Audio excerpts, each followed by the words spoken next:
If everyone would take their seats, we're going to get started in exactly 1 minute.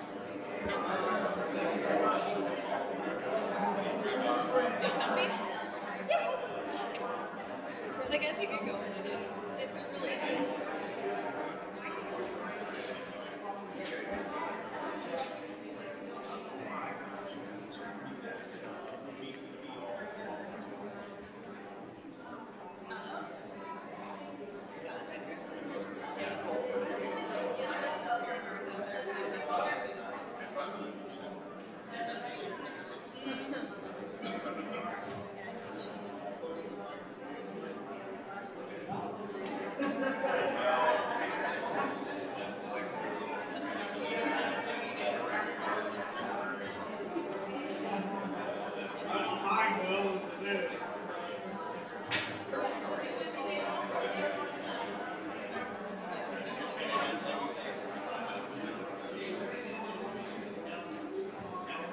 Do you want to go ahead and take these? These are for the end of the meeting. End of the End meeting. of the whole meeting. Oh, okay. There's a number of them. I didn't know. Oh, you'll get more, I'm sure. Okay. Probably.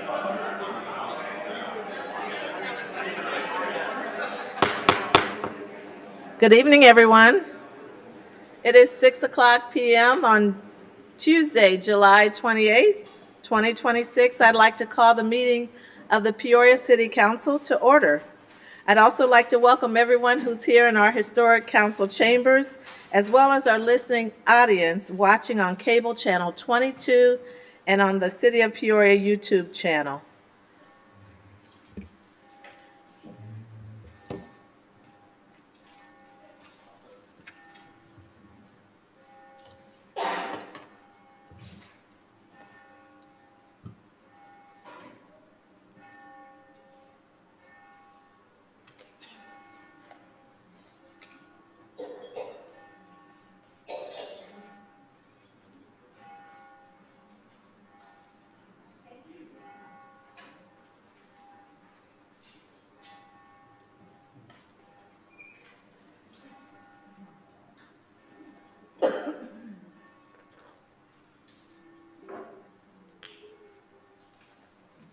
Madam Clerk, the council mics are open. Please call the roll. Mayor Ali, Present. Councilmember Allen, Present. Councilmember Carmona, Here. Councilmember Sear, Councilmember Gordon Young, present. Councilmember Jackson, Here. Councilmember Kelly, Here. Councilmember Euler, Here. Councilmember Riggenbach, Here. Councilmember Valpula, and Councilmember Vespa. Here. You have a quorum present, Madam Mayor. Thank you, Madam Clerk. Everyone, please join me and stand for a moment of silent prayer or silent reflection, followed by the Pledge of Allegiance.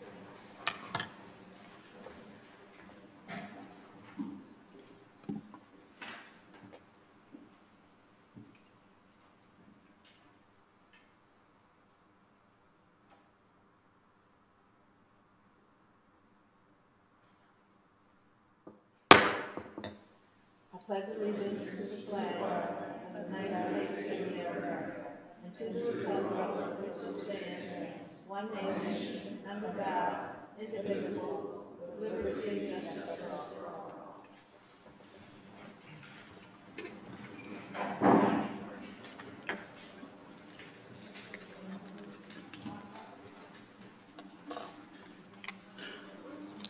Madam Clerk?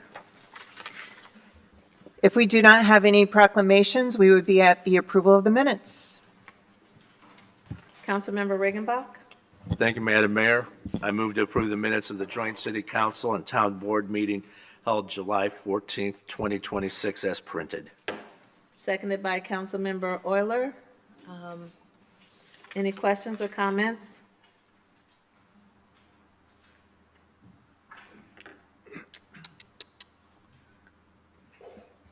Bear with me just a moment.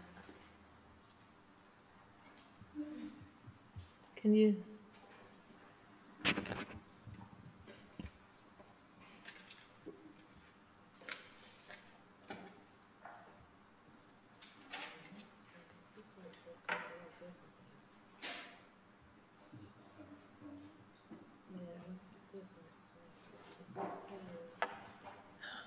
Thank you.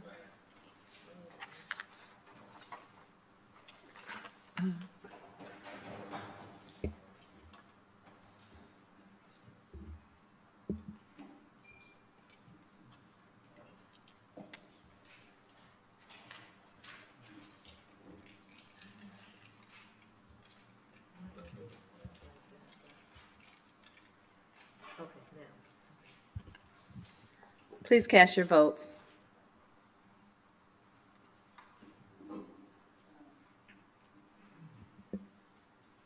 Motion passes unanimously. Madam Clerk? We have one town item. 26-190 is a communication from the town attorney with a request to approve a resolution establishing the City of Peoria Township Ad Hoc Committee to study township senior services. Okay.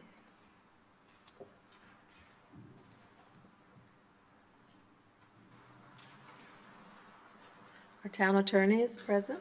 Thank you, Madam Chair.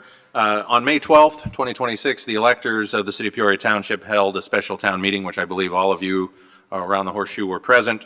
At that meeting, the electors voted to send a recommendation to you to create an ad hoc committee to study the use of township funds to provide services to senior citizens. Tonight, you've been presented with a resolution on that recommendation to create such a committee.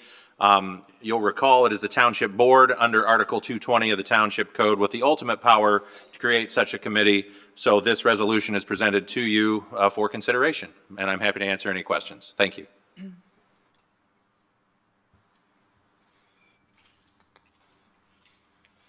Any questions from the trustees?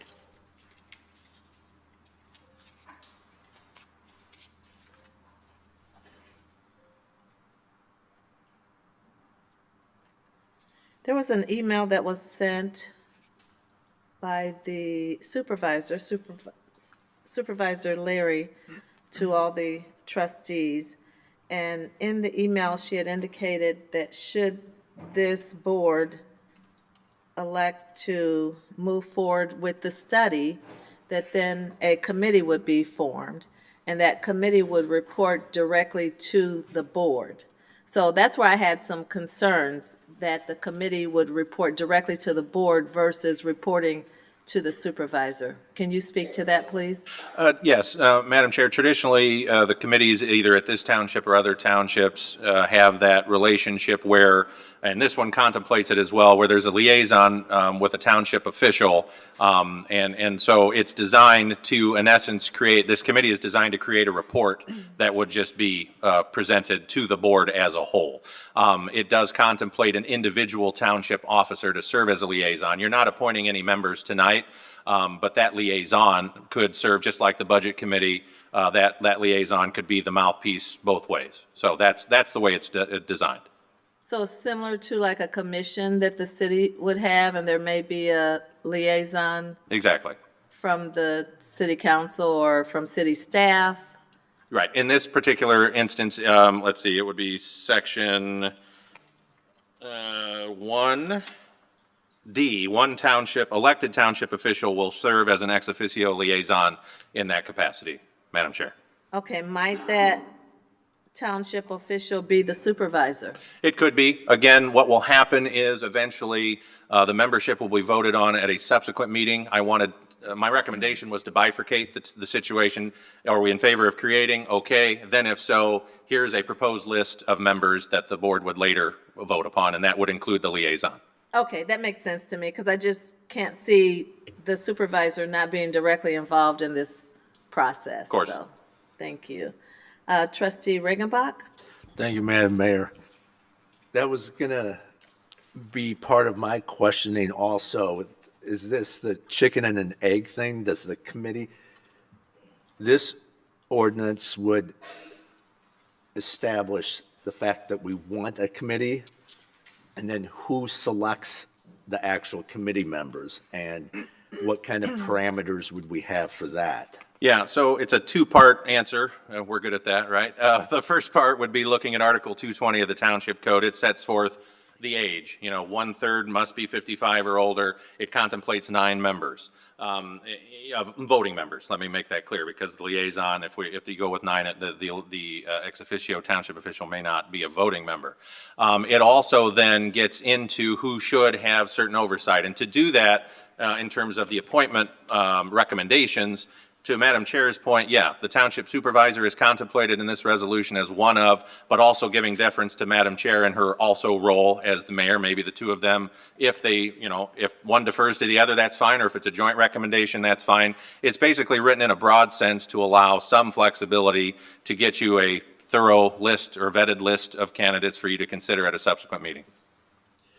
So the list of agencies and interested parties included here is just kind of a brainstorm?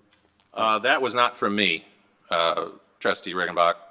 All I provided was a one-page memo with the proposed resolution. You may have received a subsequent memo from a third party with some names that they are putting forward, but that's not from me. Okay, that was just presented in the packet, so I was just, thank you. All right, I think that's all I need, Mayor, thank you. Okay, is that all your questions for now? Yeah, I mean, I think this is a logical outcome from the meetings in the spring. The meat will come as that committee is put together, though. I think it's going to be important that we have the right representation from our board on there, as well as the folks that are going to be subject matter experts, if you will. Sure, So, agreed. thank you. Well, I want to make sure that I understand, maybe it's our, Madam Clerk, within our packet, the information that comes from the town attorney, and then who does the other information come from?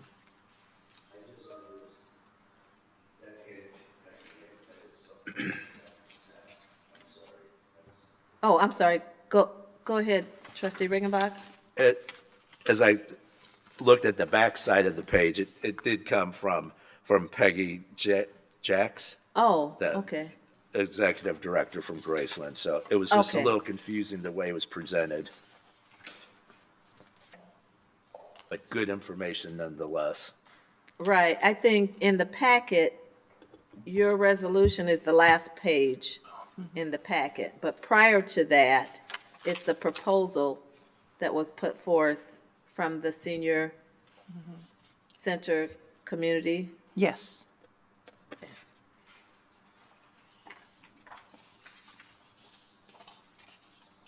Okay. Okay, thank you. Trustee Allen? Thank you, Madam Chair.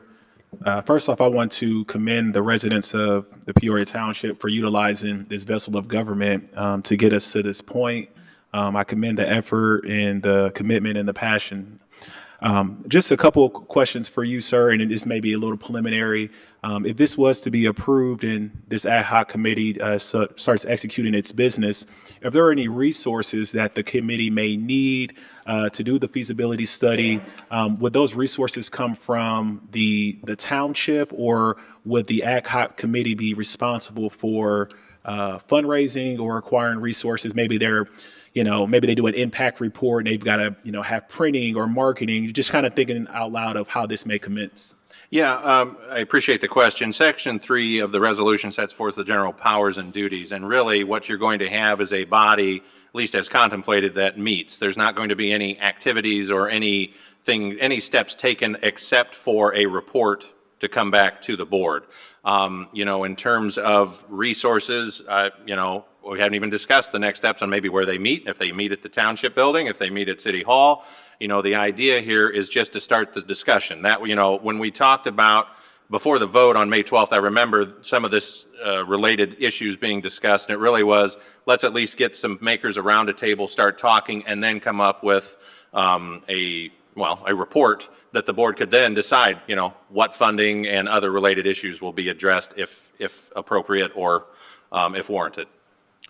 Absolutely. And the tentative area focus list that Ms. Hawkins put together. I mean, I'm recognizing some of these names and their different organizations. You definitely have the right subject matter experts around the table. So I feel really good about moving forward with this. I agree with you, though, Madam Chair. We definitely want our supervisor to be a part of this as well, too, and relying on your subject matter expertness of the township and your leadership now that you're in your second term. So we definitely want you to be involved in this. But I'm excited to see what comes from the committee and look forward to seeing us, consider this moving down the line. Thank you, Madam Chair. You're very welcome. Trustee Carmona? Thank you, Madam Chair. I think this is a question for the Township Supervisor. The last thing I want us to do is to waste anybody's time, and I do like that this is a democratic process that involves the citizens of Peoria to move this forward. But the question that I have is aims towards the end goal of what this is about. At the end of the day, this means if the ad hoc committee comes back to us and finds that, yes, we do need a senior center, which I actually, without having been on a committee, agree with, is this something that the township is prepared to do? Do we have the funds to do it? I know the financing, you know the financing, the trustees do, but I think for the general public, I think it's important to point out whether this, at the end of the day, is going to be something that we have to levy more taxes for, or if it's something that we can just do with our operational budget as is.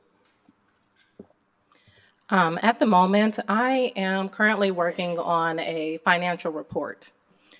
Based on that financial report, I hope to get feedback from those of you around the horseshoe to, kind of direct on where we are currently financially within the township, and then if you feel that we have the means or the funding to provide what the end goal is, from my understanding, is a recreational center for seniors.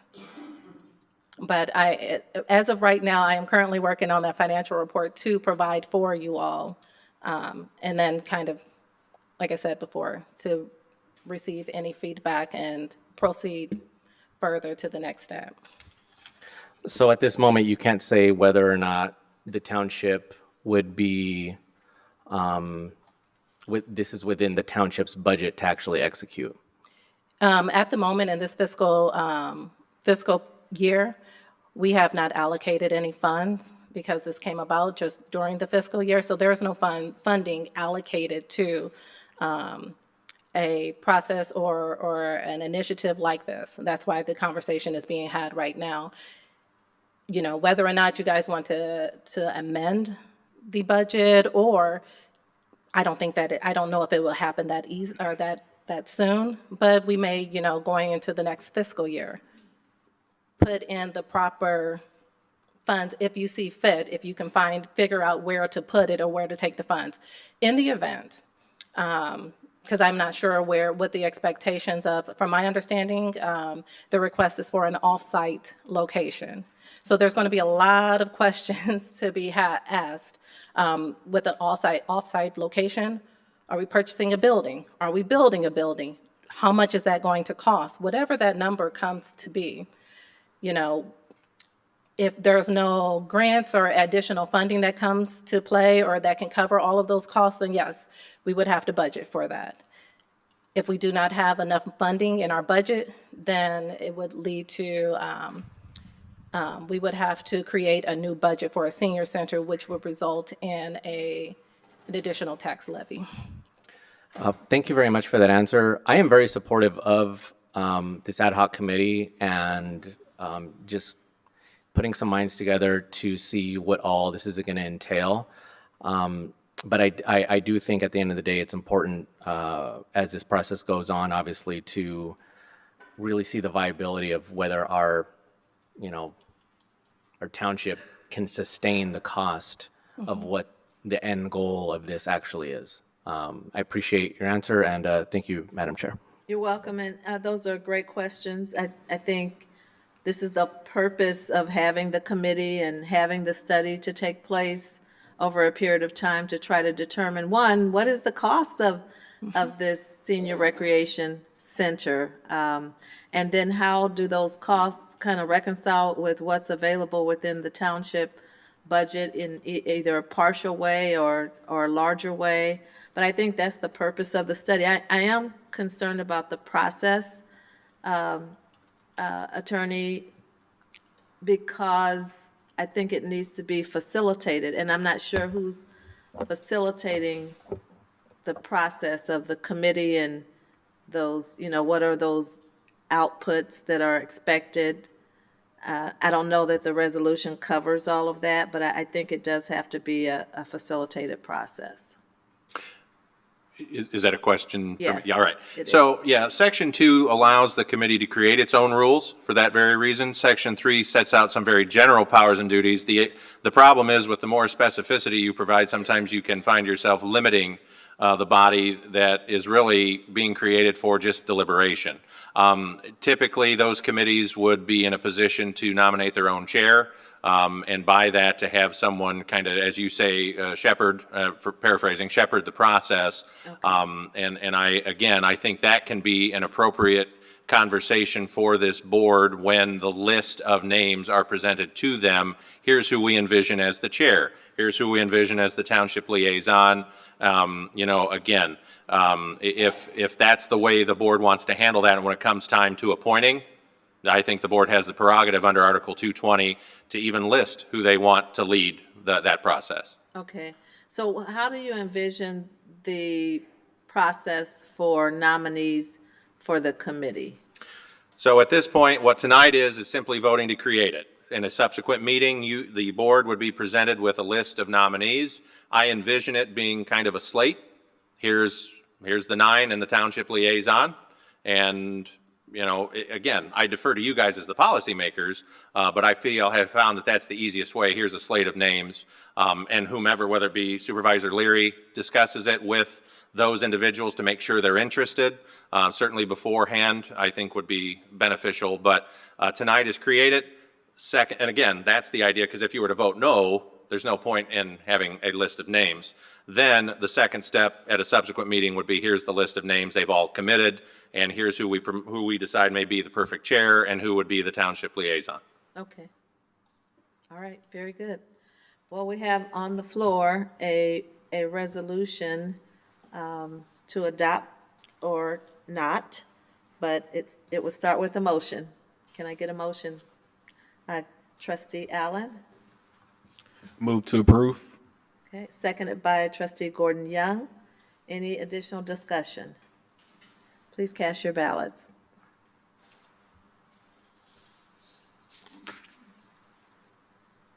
Motion passes unanimously.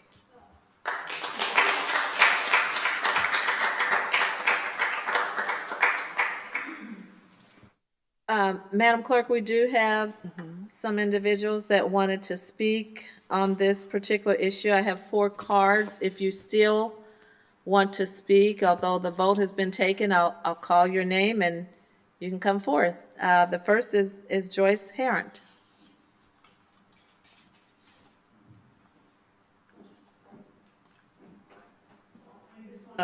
Thank you all very much for that positive vote on the Senior Center study. Steve Montez, my peer trustee from the Central District, have been working with Graceland and with Peggy to sort of figure this out and how we can move forward. So thank you very much. You're welcome. Robin Henry from Solvera Health.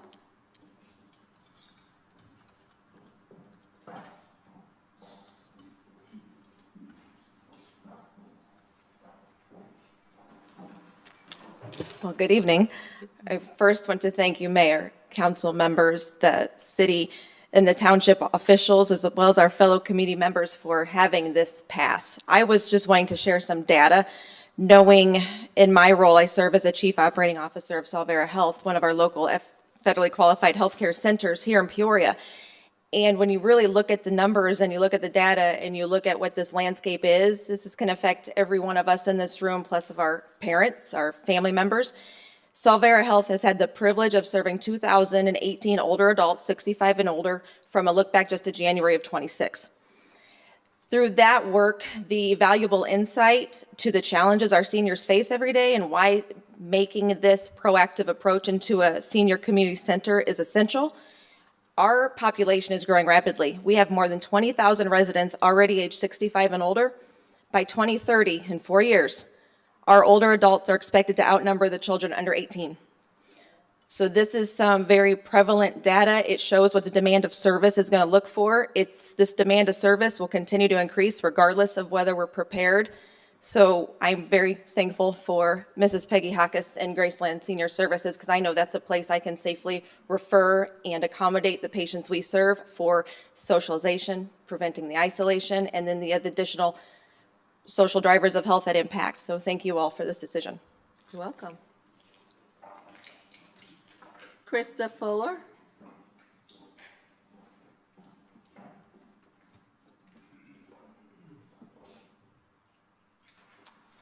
Thank you, Madam Mayor and the council, for being so positive and allowing this committee to form.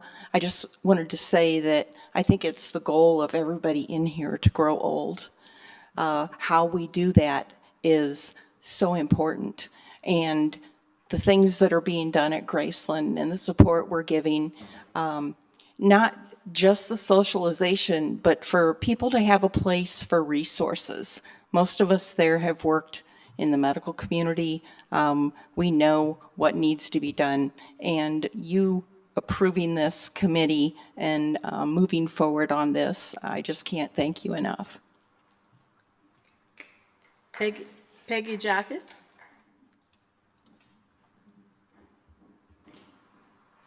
I'm back.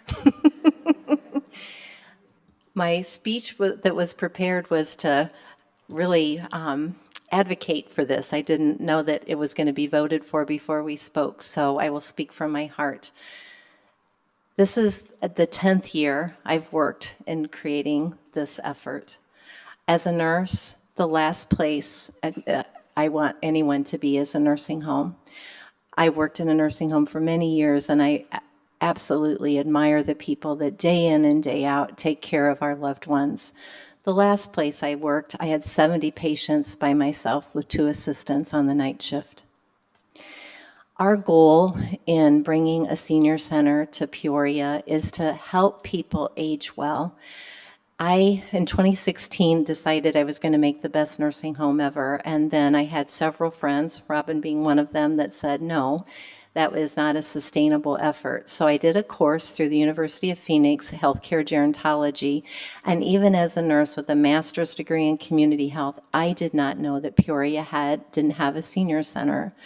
Our main obstacle is to bring healthy aging as a concept to Peoria.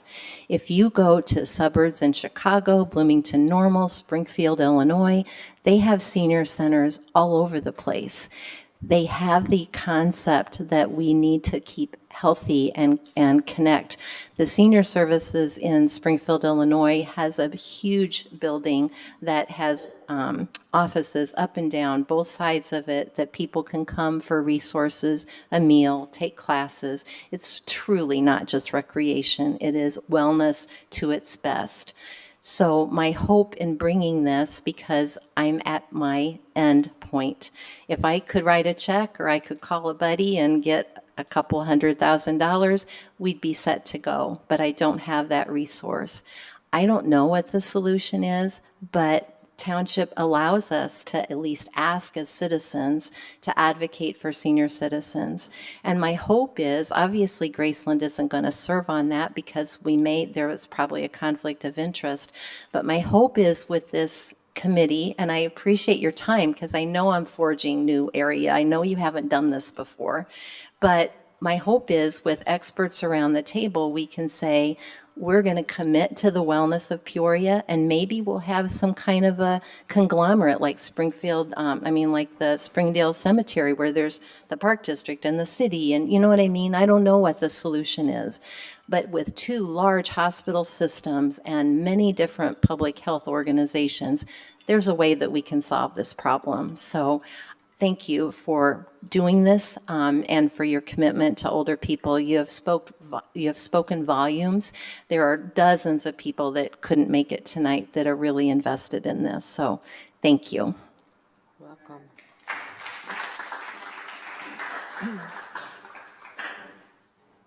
Madam Clerk? We're on to the consent agenda.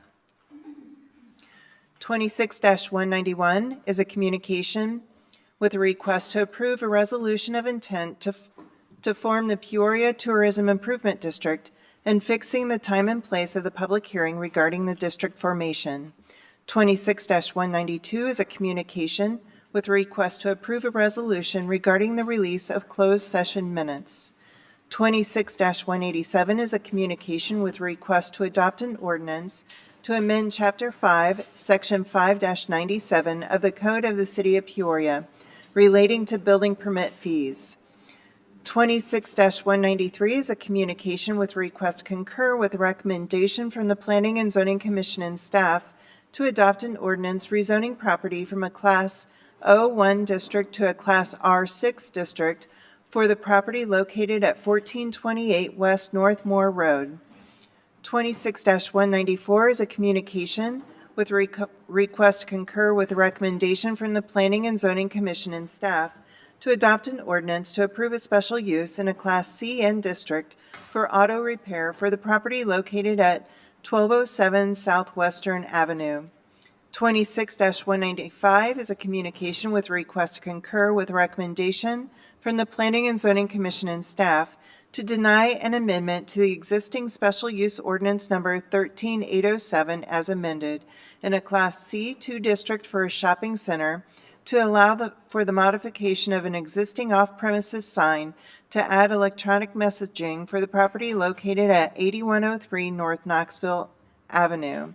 And 26-196 is an appointment by Mayor Ali to the Firemen's Pension Fund Board of Trustees with a request to concur of Shalise Pye. And that concludes our consent agenda. Thank you, Madam Clerk. Are there any items to remove from consent? Councilmember Riggenbach? Thank you, Madam Mayor. I'd request item 26-195 to be pulled with discussions with staff. They would like a 2-week deferral on this item. Thank you. We'll come back to that one. Yeah. Can I get a motion to, Councilmember Carmona? Thank you, Madam Mayor. Item 26-191, please. Which one? 191. Thank you.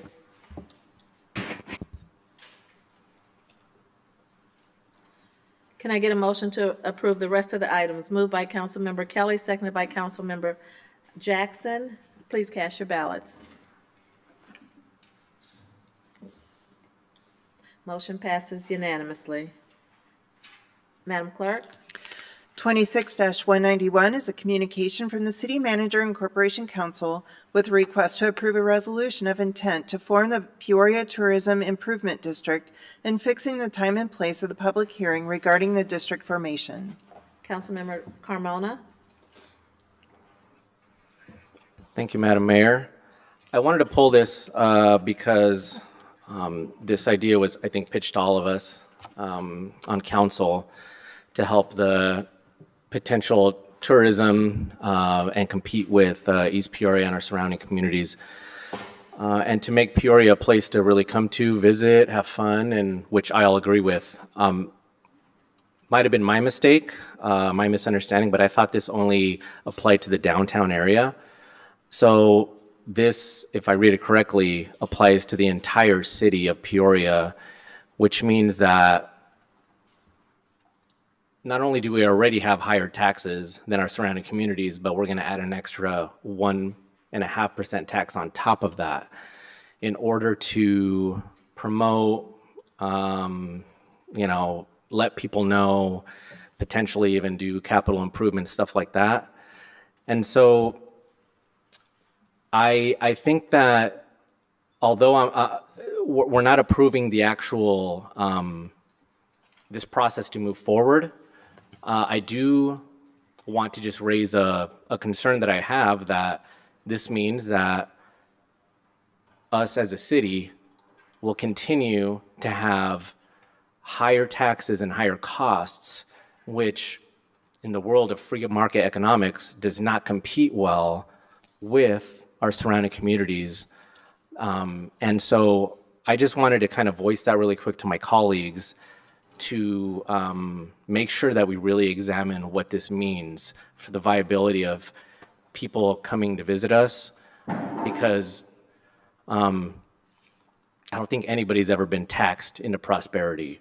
And I don't want our city to continue to go down the path of increasing taxes or creating more business districts or more TIF districts, which all mean more costs to whether it's visitors or residents of our city. And so I just want to throw a little bit of caution out there about what this actually means at the end of the day for the city of Peoria and our ability to compete with surrounding areas. Thank you, Madam Mayor. You're very welcome. Member Allen? Thank you, Madam Mayor. Would it be okay, I see that we have the president of the Visitors Bureau in the dais today, J.D. DeFonso. Would it be okay if he just gave a Absolutely. 2-minute overview of, where this came from, the research that his team have done on this, and why this proposal may play in Peoria?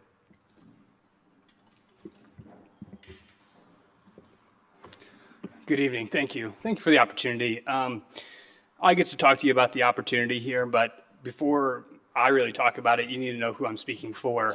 And that's for the hotel ownership that is invested in the city of Peoria, and particularly to our tourism economy. I only get to be their mouthpiece on this because this is ultimately their assessment. We can call it what it is, but the truth of it is it's an assessment that we've been working on that is a proven mechanism for tourism across the entire country. There's more than 217 districts established across the states, 50 the states.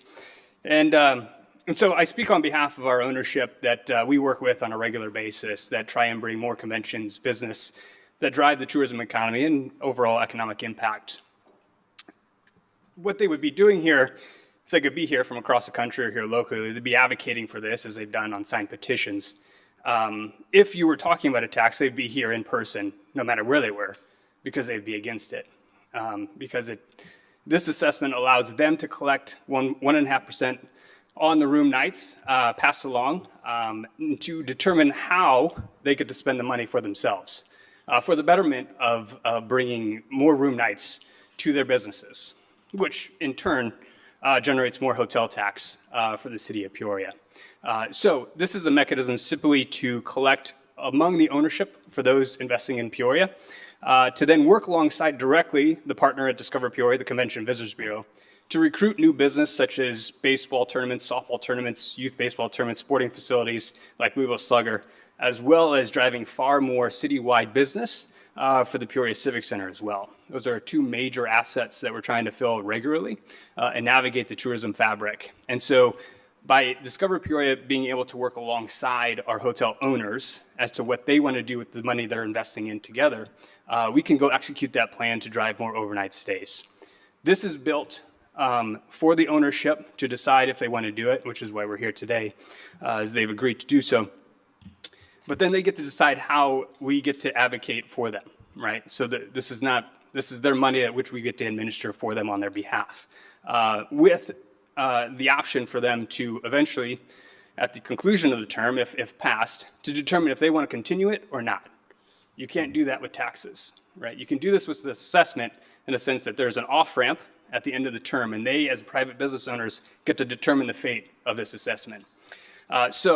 I can go further as to how this would be advocated and how this would be spent, because there is a plan that which we worked alongside the owners as to how, if we could pass this alongside the cooperation of the City Council, we would directly implement the ways in which we drive more room nights for the owners that are investing in it, which would then result in higher occupancy, a higher average daily rate, which would result in higher tax revenue for the city of Peoria through tourism. It's a broad statement, but I'm happy to answer questions further as well. Well, thank you, President DeFonso. I appreciate, that overview. And what I would challenge people to do between now and the hearing that's going to be September 8th is to visit peoria.org, your organization's website, and see the intentionality that has gone into tourism here in the greater Peoria area. It doesn't happen by accident. there is subject matter experts like yourself and others who are intentionally working on bringing events and activities to our community that ultimately create vibrancy and generate revenue for our community. So I definitely want to promote that. And again, I'm sure there's going to be other questions as well too, but thank you for giving us that overview. Thank you, Madam Mayor. Thank you, Councilman Allen. And I'm glad, Councilman Carmona, that you pulled this item so that we could have this discussion. It's a very important discussion, and involving Mr. D'Alfonso in the discussion is very important. As he knows, when this opportunity or this proposal was brought to my attention, one of my requirements was to fully understand that this is what the hotel owners wanted.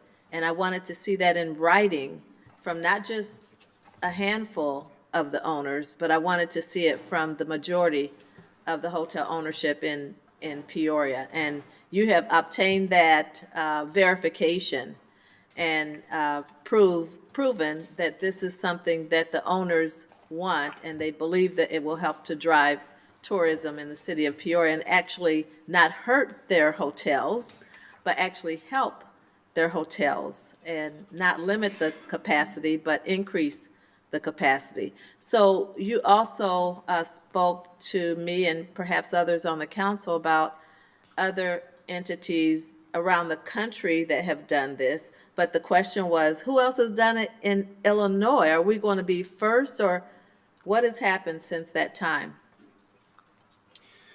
Since that time, there's only one destination that has been able to pass this, and that's been Chicago. And right on our heels is the city of Rockford. There is the Great Rivers and Routes in Alton that is watching this. You have Champaign County watching this as well. You have Bloomington Normal. You have the Quad Cities, and you have DuPage County all watching the movement here because they're all on the heels. And so it's an opportunity, but it's also for us to stay ahead and to not fall behind. So we're trailblazers in this, but I've had this vision for 3 years, which is why we've been in lockstep with the hotels, because they've seen it. Many of our hotel owners have this mechanism set up in other destinations in which they own properties. And they're the ones that have been quickest to sign on in the petition, as well as the supporting letters of support, because they've seen it work in Wichita, they've seen it work in Dallas, they've seen it work in the other markets in which they've invested. And so we do have the proof, as well as letters of support from our state leaders, as well as the Illinois Hotel and Lodging Association, per the request of the mayor, and as well as the petitions that have signed on. Okay, thank you. And again, what we're voting on is the request to approve a resolution of intent to form the Peoria TID, or Tourism Improvement District, and fixing the time and place of the public hearing regarding the district formation. So there will be a public hearing in this process. Councilmember Vespa? Thank you, Madam Mayor. Just a few points. Unlike a traditional tax, the money for this wouldn't go to us. It wouldn't go to the city. It would go to Discover Peoria to be spent on behalf of these hotels, right? Or is it the hotels themselves? It's the hotels. It's the hotels. We are simply an administrator. We can't even call it our money because we'd be working on behalf of a board that is created by hotel ownership. So the only process that the city would have involved is to help collect the assessment, but pass directly along to the CVB to administer for the board that is established of hotel ownership. So we wouldn't be able to spend by the way we see fit, only by the way in which the hotel owners would approve that money to be spent. It's the process that's been set up. And that process of establishing the board and the governance would happen when a tourism improvement district would be approved. Only then would we start that process to establish the board, but that happens right after. Yeah. Okay. And yeah, I also have, had the concern initially that this might actually hurt room sales. But I mean, it's them that want it. It's the hotels themselves that are asking for it. We have petitions from 50% plus one of the hotel owners here in Peoria asking for this. So the concern that this would have an adverse effect on filling these rooms doesn't seem borne out by the intent of these owners. And I'd also like to point out that this generates money in revenue from people outside of Peoria. These are hotels we're talking about. These are hotels that are looking to bring more conventions, more events to Peoria. And I know we have a lot of exciting things on tap in discussions with you, JD, and Discover Peoria. I don't know if I'm at liberty to bring them up, but I mean, they are tirelessly working on bringing new, exciting conventions to Peoria, bring outside visitors to come here, spend money at our hotels, spend money at our restaurants. And I mean, this is all outside money. This is an assessment on people from outside of Peoria bringing more of their money to Peoria in order to bring more people eventually to Peoria, to bring more money to Peoria. It has a cascading effect. So I do appreciate the work that you do, JD and Discover Peoria, in organizing this. I know we're just, I think, filing it, but it's a good idea, and I think it will bear itself out as a good idea years down the road. Thank you. Thank you. Councilwoman Gordon Young? Thank you, Madam Mayor. I initially was going to ask some clarifying questions, but you answered them along the way, including the fact that the hotel owners want this. So I just want to take a couple of seconds to thank you for the work that you do. I think most people that know me know that I am such a fan of Discover Peoria. I think that the creativity of drawing people to Peoria, the thinking outside the box, some of the marketing, the advertising, all those things is just moving Peoria forward through the tourism lens. And thank you for what you do and the team does. Thank you, Madam Mayor. You're welcome. Councilmember Kelly? Thank you, Madam Mayor. And I would like to second what Councilwoman Gordon Young said about you before I get into my remarks, Mr. Delfonso. But first of all, I think that this Peoria Tourism Improvement District is an excellent idea. I wonder what the difference would be to someone coming to Peoria if their room rate was 1.5% higher, or this tax rate was 1.5%.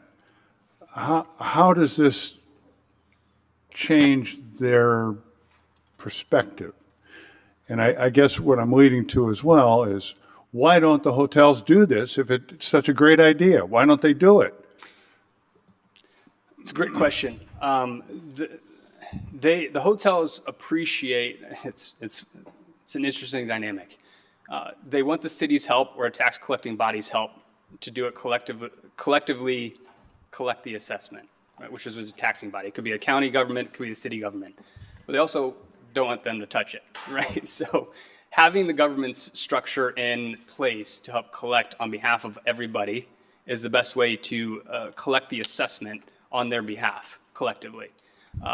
But then they love the control of being able to invest, together as one group. And so while you could enter into contracts individually, it puts any bureau in that state to be then a collecting agency, right? And that's not our expertise in our regard, right? We don't have positions, we don't have the capacity to do that. The best way to do it is through ordinance, so it is structured, and the communication from local government can go out in the ways in which hoteliers are familiar with throughout the country, but having that assistance to collect on the entire behalf of the district to then distribute to the interesting body that administers for them. They like that consistency and structure through it, rather than the individual contracts that could be established. But then having this come from a state law too, that was passed in the state of Illinois, is also the benefit towards just the overall organization and structure that everybody would understand. That's the best way I could probably answer it at this time. Okay, I appreciate your answer. Thank you, Madam Mayor. You're welcome. Councilmember Jackson? Thank you, Madam Mayor. I just had a comment for Mr. Delfonso, and I think Councilmember Vespa hit the nail on the money when he said this is outside money. And the way I understand it, it has absolutely no impact on local residents here in this community. So I've always been a fan of trying to boost tourism, and I think this will help do that, and I intend to support it. Thank you very much. Thank you, Madam Mayor. You want to make a motion? Madam Mayor, I would like to make a motion that item number 26-191 be approved. Seconded by Councilmember Riggenbach. Any other discussion or comments? Please cast your ballots. Motion passes unanimously. Thank you, Mr. D'Alfonso. Thank you all. Madam Clerk? 26-195 is a communication from the City Manager and Director of Community Development with a request to concur with a recommendation from the Planning and Zoning Commission and staff to deny an amendment to the existing special use ordinance number 13807 as amended in a Class C2 large-scale commercial district for a shopping center to allow the modification of an existing off-premises sign to add electronic messaging for the property located at 8103 North Knoxville Avenue. Councilmember Riggenbach? Thank you, Madam Mayor. At the request of staff, I would ask for a 2-week deferral on this item. Can I get a second? Seconded by Councilmember Kelly. Discussion? Please cast your ballots. Motion passes unanimously. Thank you. Madam Clerk? We're on the first readings. 26-197 is a communication from Councilmember Jackson with a request to receive and file the first reading of an ordinance to amend Chapter 20 regulating multifamily rental property with the addition of Article 10 titled Security Provisions. And on your desk, there is a handout. Council Hayes, can I defer to you? Yes, Madam Mayor, thank you. Okay. So Councilwoman Jackson has asked staff to draft this ordinance, which would impose upon operators of rental units with more than 50 units an obligation to retain an on-site property manager and have on-site security personnel, 2 security personnel overnight, and just 1 while the on-site manager is present. There's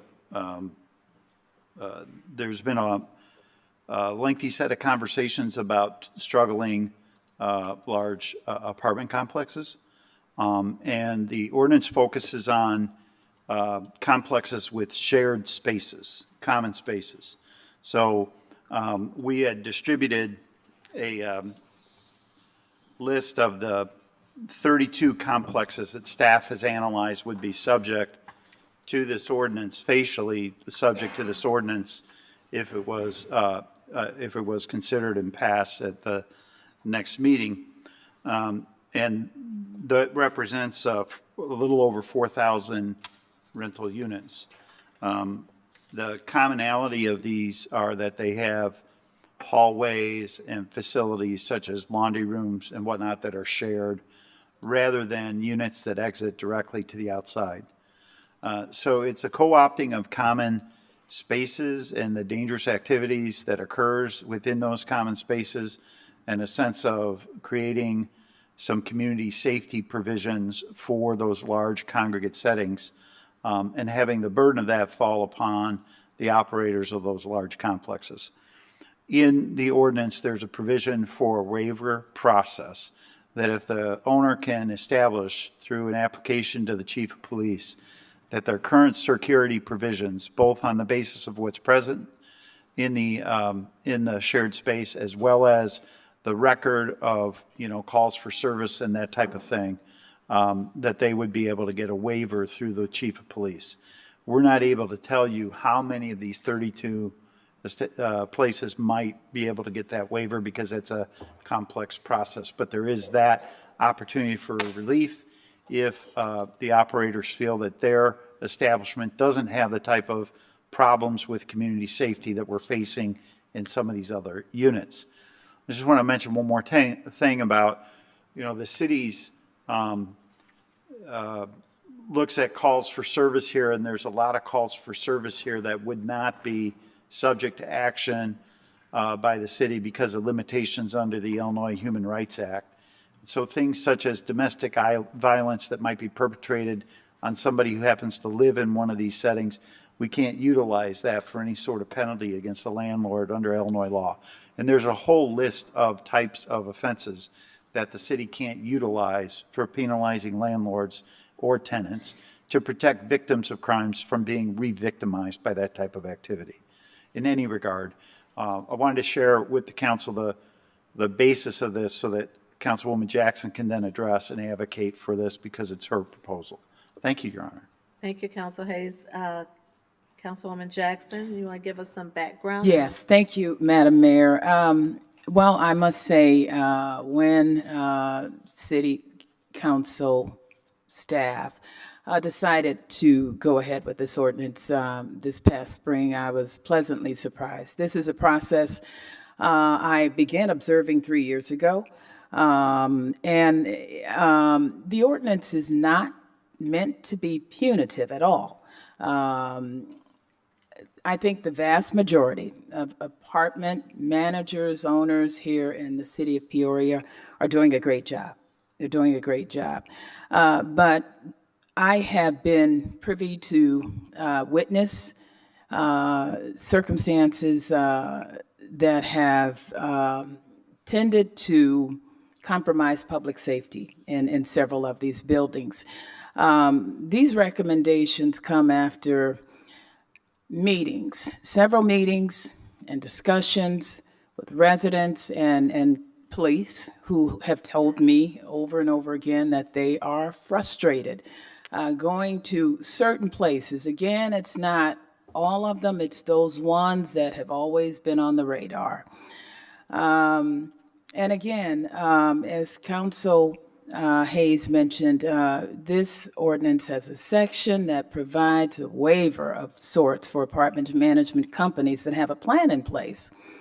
And I actually went over to one facility a couple of years ago and just sat and talked with the manager, took notes about what they were doing. In fact, the police are not called there as often as they are at some of these other places. And the last question I asked the manager, was, if your mother had to stay at this facility, how would you feel about her staying here? And she said, I had no problem. And so this particular ordinance somewhat models some of the practices of Robert Cottingham Property Management, which manages B'nai B'rith, Southside Manor, Leisure Acres, St. Charbros, wonderful facilities throughout the city of Peoria. Some of what this, again, is suggesting comes from their plan of operations. And I must say, after many discussions with the police department, the initial ordinance that was presented back in the fall, we reviewed it. I discussed the ordinance a little bit with officers, and quite frankly, based on what has been going on at some of these facilities, the police department, some of the officers and leadership felt like the ordinance just did not have enough meat to address some of the situations that have been going on in these buildings. And what I would like to do, Madam Mayor, if I could, is give folks an opportunity from some of these facilities to come up and share their experiences with you so that you can hear firsthand a little bit about some of the code enforcement issues, the safety issues, and I have just had a hard time resting sometimes, knowing that public safety has been one of the pillars of the city's strategic plan, and to understand that some of these folks were living under the conditions that they have been enduring over the last 3 years. I don't know if, is Rachel Pollard? How many speakers are you? Well, I have invited a manager. There's some residents from the Schlarman House. And also, 2 weeks ago, we heard from residents from one lady from Oakwood apartments. And I understand we do have some residents here tonight who were not here 2 weeks ago, who would like to share their situation that has transpired at Oakwood. So is Rachel Pollard here at all? I'd like to get some idea how many speakers we're talking about. Oh, we're talking about 1, 2, 3, 4, 5. How many's here from Oakwood? Well, I think in all fairness to these folks who've been dealing with this issue, they should have an opportunity to share with us what they're having to deal with. They don't have to talk a long time, but I think they should. Well, let's give a couple minutes. All right, I think that's fair enough.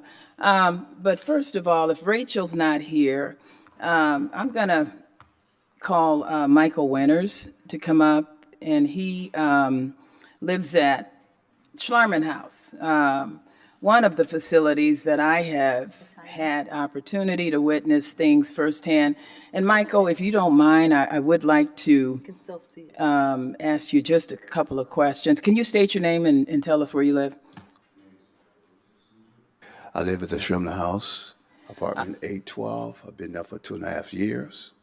When I was on vacation a couple of weeks ago, you sent me a text message about being assaulted. Can you describe what Yes, happened to you on a Saturday? I was assaulted last month on the 27th of Sunday evening by three gentlemen rather.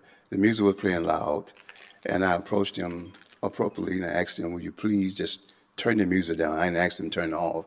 I just asked them to turn it down. So they got very angry and began to get aggressive with me. So I did not go to try to defend myself because I didn't want to stir it up nothing with them as much as what we're trying to do, get the neighborhood watch going. And so I have skills. So I just use my skills to get out of situations. Okay, and you also shared with me that Peoria Police have been working with folks at Schlarman House. What's been going on? They have, but since I've been there, I'm going by when I moved there, people was telling me about how the police was off and on, and I'm beginning to see the off and on issue now. They have not been there this month. Haven't seen no one been there this month. Excuse me. So I'm beginning to see what they've been telling me since I moved there, the issues that I'm experiencing, what they said now. And I'm beginning to see more and more of it because I am in there now. So we'll get police what you said earlier about there's not enough meat for the officer to do what they have to do to suppress all the issue that we're going through. And they come, they do what they got to do, and they gone, and that's it. We need a stay. We don't need no one come and pat you on the hand or hit you on the hand or shake your hand. We need an officer to come in and make a change. They need to know now that now we are changing. I decided that we need to get together and get a neighborhood watch. So we are now have a neighborhood watch. We're going to kick off next month. So we need to see change. Change don't come by I will, I want to, I should, I could have. Change come by action, doing it. And that's what we need. And that's what, when I came there, that's what they was doing. There was no change, just talking. Now there's been change. We are going to change things there. My goal was to leave the state of Illinois, but when I got after my daughter got murdered, I stayed. Now I'm here. I am not going to allow these people to go through that. The Bible said in Proverbs, speak for those that do not have a voice. And I have the skills and ability to do that, and that's what I'm going to do. Okay. We have to get change in. Thank you, Mr. Winters. The second person I would like to call, Corey Clendenin. Is she here? She is not a resident of the Schlarman House, but she is an employee, a homemaker, and she was also assaulted, about a month ago. Would you share that? Yes. First of all, good evening, Mayor Ali and all the members of the City Council. My name is Karina Clendenin. I do work and I have to go wherever they send you in home health. No matter what the address is, you go and you do your job, as any health professional would do. I had been going for a year. I had observed some drug altercations going on. I did report those. Anything I saw, I reported, but I've seen it getting worse and worse over the year that I have been coming to the building. What happened to you last month when you were assaulted? I was going to park, but there were bottles and garbage in where I was going to park, so I got out of my vehicle, left it running, the door open to remove those items, and I didn't know it. The car next to me had windows that I couldn't see in, and a lady rolled down her window and got out and blocked her body with the car and asked me what I was doing, and I said, I'm not touching anything of yours, I'm just moving stuff so I can park. She was angry. She punched me in the nose, and I'm sorry, I get really choked up. Tried to run me over and was trying to knock my phone out of my hand while I was trying to dial 911. So, with that being said, How have you felt about going in the building now? Do you still go in and work with? I do. I refuse to be a victim, so I do go back to work and I do my job. But I've been working with the Peoria Police on what is legal for me to carry pepper spray, get a void card, things I shouldn't have to do to go to work. You should be safe in your workplace, and that is my workplace, among other healthcare professionals that come in there to take care of the residents. The residents are not safe. Thank you, Miss. Thank you, Corey, for coming forward. And now, are there some Oakwood residents here? Eugenia, is it Eugenia Ross? Can you come up, please?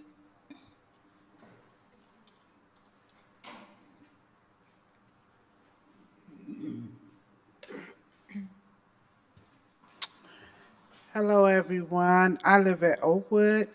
I have experienced a lot of different things. I have experience where me and my great-grandkids were in the bed watching TV, and all of a sudden my door just opened. And I'm like, who is that? No answer. But then they end up closing the door, and my great-grandkids said, Nanny, who is that at your door? I said, I don't know. Went out there to look, I didn't see nothing. Then I have experience where my car was vandalized. They tried, I had just bought the car like a week. They tried to put sugar in the gas tank. For what reason, I don't know. Then I had another experience where I went down to the laundry room, did my laundry, come back up. I got a whole 24-pack of water missing. Then late at night, I'm laying in the bed and I have like a fan blowing in on me. All of a sudden, I get this musty smell of feet and men. And I wake up the next morning and my cousin of mine come down because we had cooked lasagna and half of it's gone. Then I turned around and talked to the office manager that was there before, and I was telling her that I have pictures of this, where they have whoever pried like the outside of the door to pop the lock to get in, and nothing was done about that. We haven't had an office manager in 4 months. Didn't you have one who started recently? A new lady was hired out there? Beg your pardon? Didn't you all have a new manager who was hired recently? She quit the second day because it's too much. It's too much for her. Thank you. She said the only way that she can handle it if it's 2 people out there working. Thank you, Ms. Ross.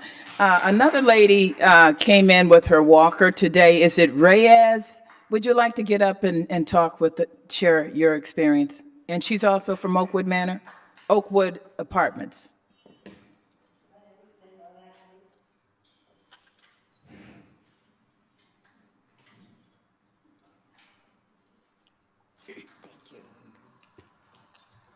Good evening.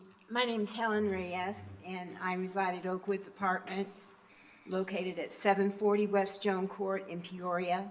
I've lived there for over 12 years. As a resident of a 50-plus apartment unit building, I would like to address the issue of requiring security and an on-site manager. This particular community that I live in hasn't had a manager since March. We did have a lady that came in, and as you spoke of earlier, she worked there a couple days and left. Right now, there's a lady named Megan from a corporate office that comes in right at the beginning of the month to collect rent, and then she leaves. We do have issues. We have plenty of physical issues in the apartment where there's roaches that you see crawling on the walls, on the doors of the outside of the apartment. It seems like all of a sudden there's a bunch of new dogs, some of which are not on a leash. The PAWS is aware of that, and so is the police department. They're aware of all these problems. I witnessed personally in the laundry room. They didn't see me, I was around the corner, but a lady came in to use the vending machine, and a man came in and he asked her for some money. And she said she didn't have any. And he said, well, I need some money, so you better give it to me.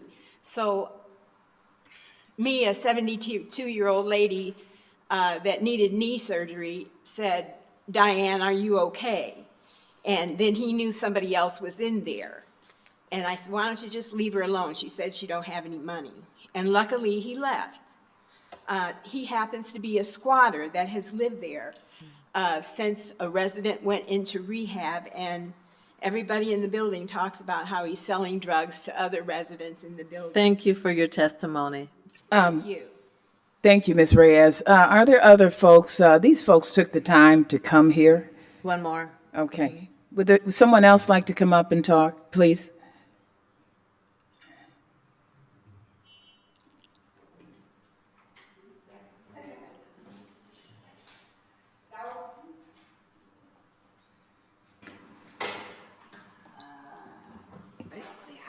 Basically, I've been living at Oakwood since March of 2011, on and off. However, at the beginning in 2011, everything was fine. And then we got a new landlord. And that landlord, I don't know, a little odd. He always at the other apartment complex. But now, nobody's ever there.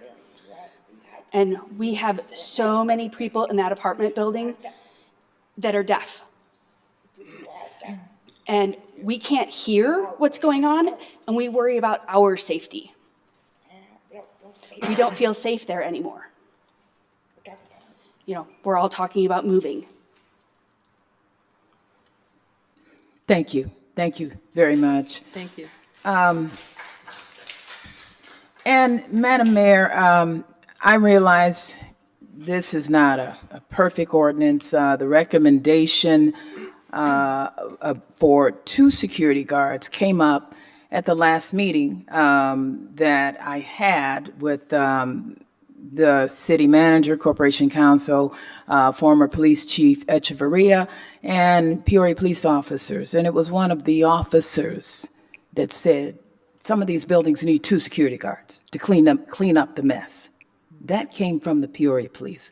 Now, I'm not for those who are doing what they're supposed to do, that's fine, but criminal activity has gotten to such a level, Madam Mayor, that in some facilities, it's going to take 2 officers. We had an incident in January.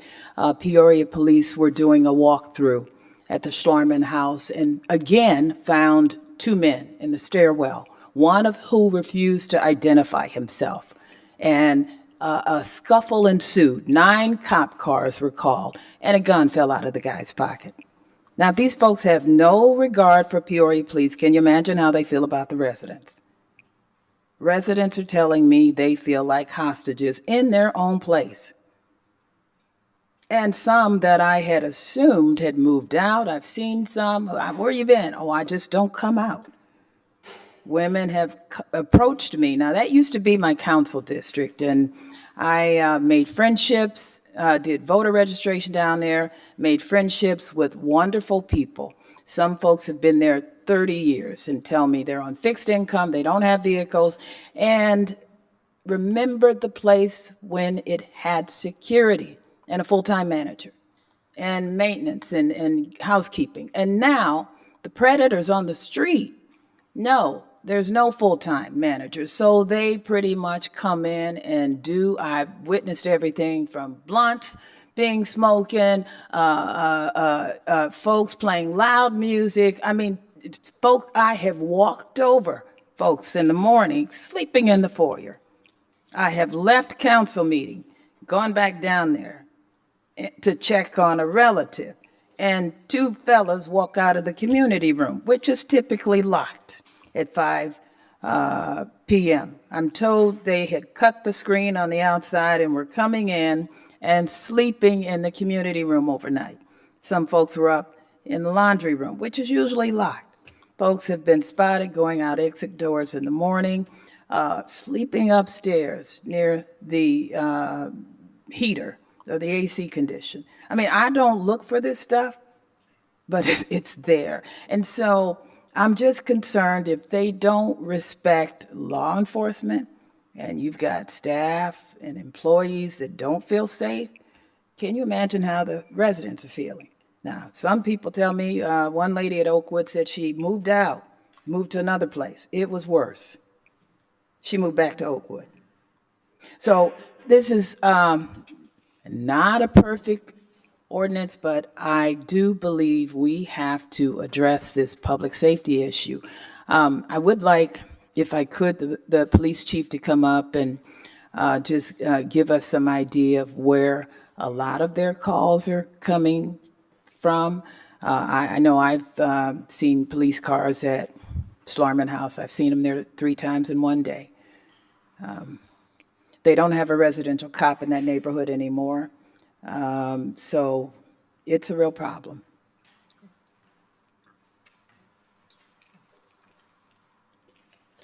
Chief? Good evening, Mayor, Council, and I'm sorry, Councilwoman Jackson, I missed the question. Could you tell us a little bit? And I thank you for the data. I was looking at it and I see Lexington Hills is rearing its head again. Where are you all seeing most of your calls? And one of the biggest challenges, one of the biggest complaints, I should say, sir, I have heard officers, they told me, they get called all the time and they go down there unless there's evidence of a crime going on. They tell me their hands are tied in terms of what they can do with their not being a manager, with their not being security on staff. And quite frankly, they said if there was security here, you all wouldn't get the number of calls you've received.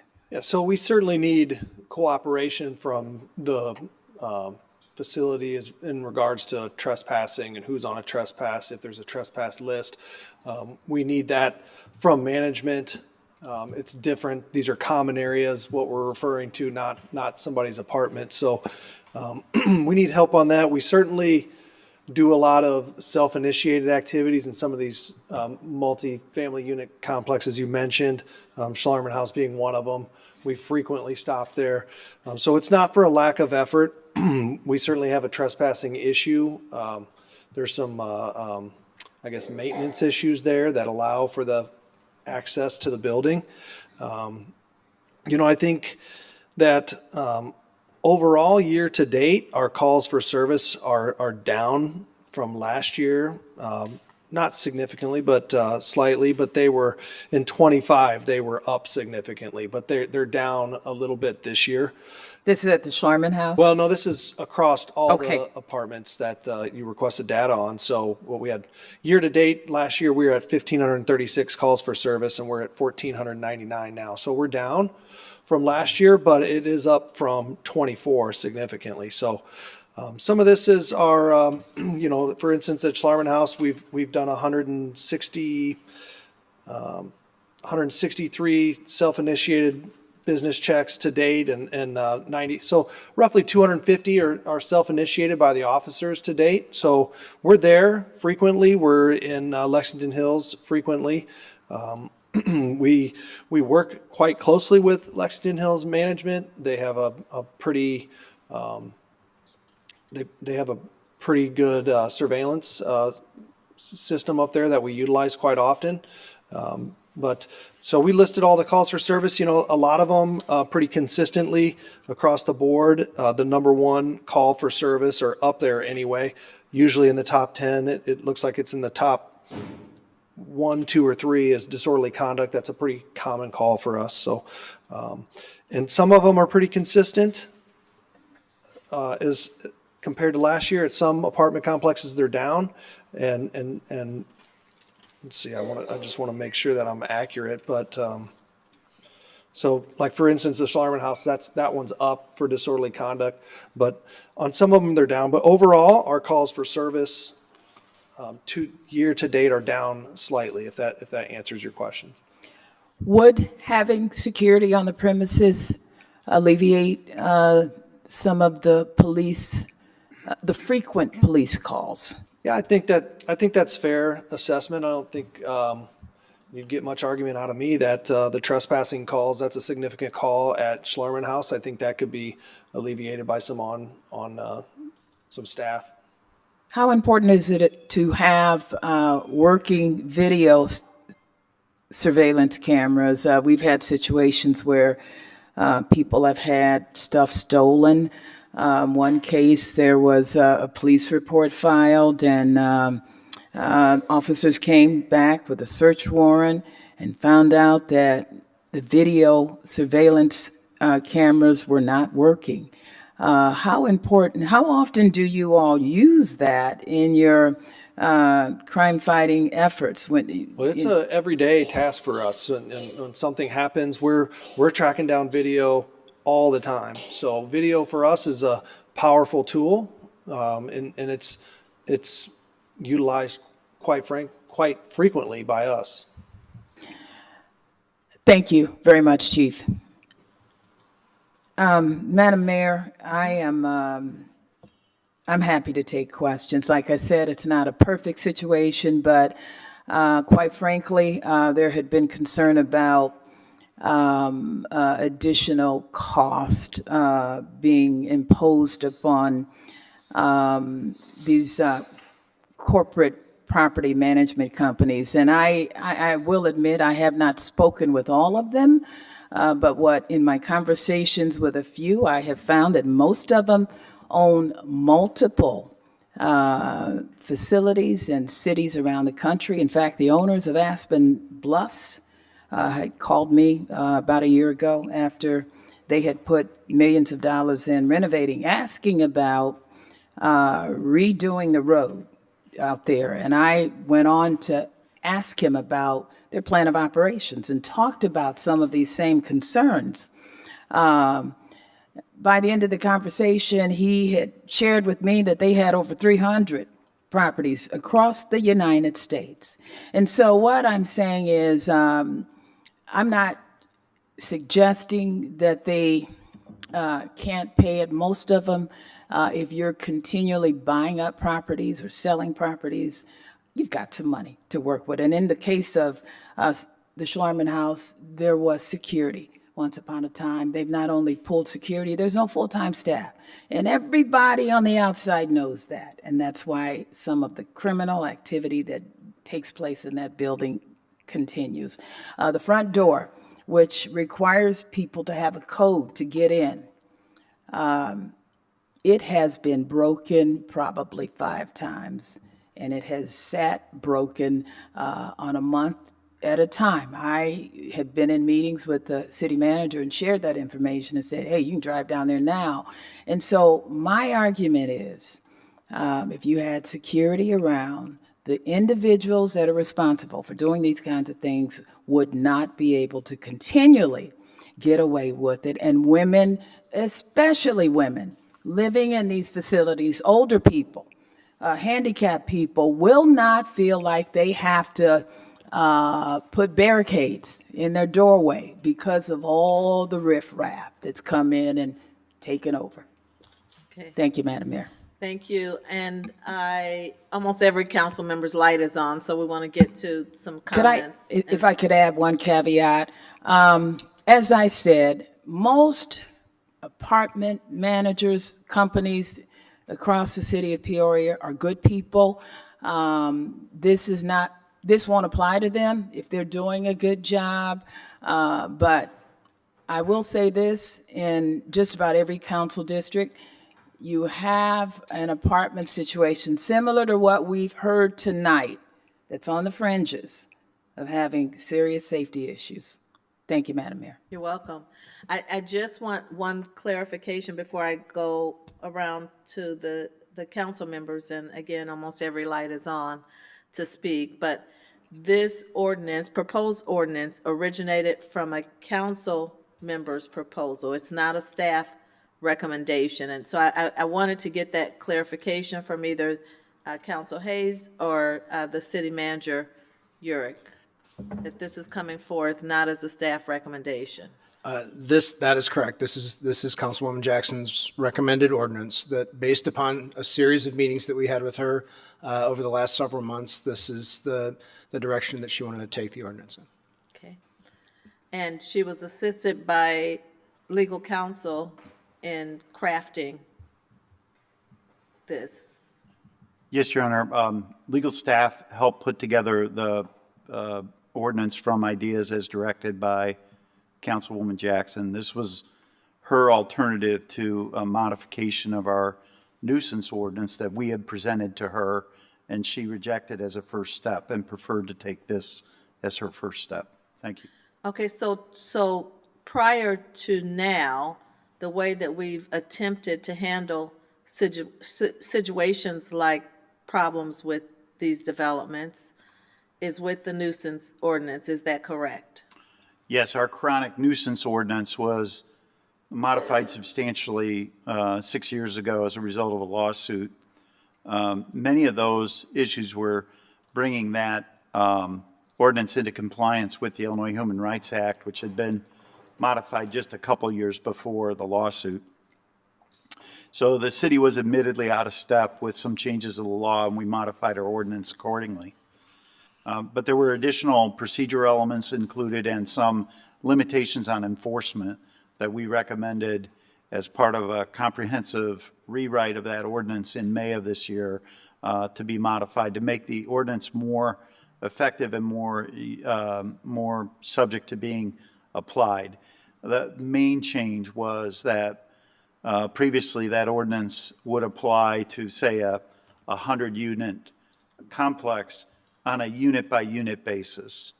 And because of the conversations we've been having with Councilwoman Jackson and others, we felt that treating these large properties as a comprehensive property would be more effective. And we could bring these property owners to bear on the security problems more readily.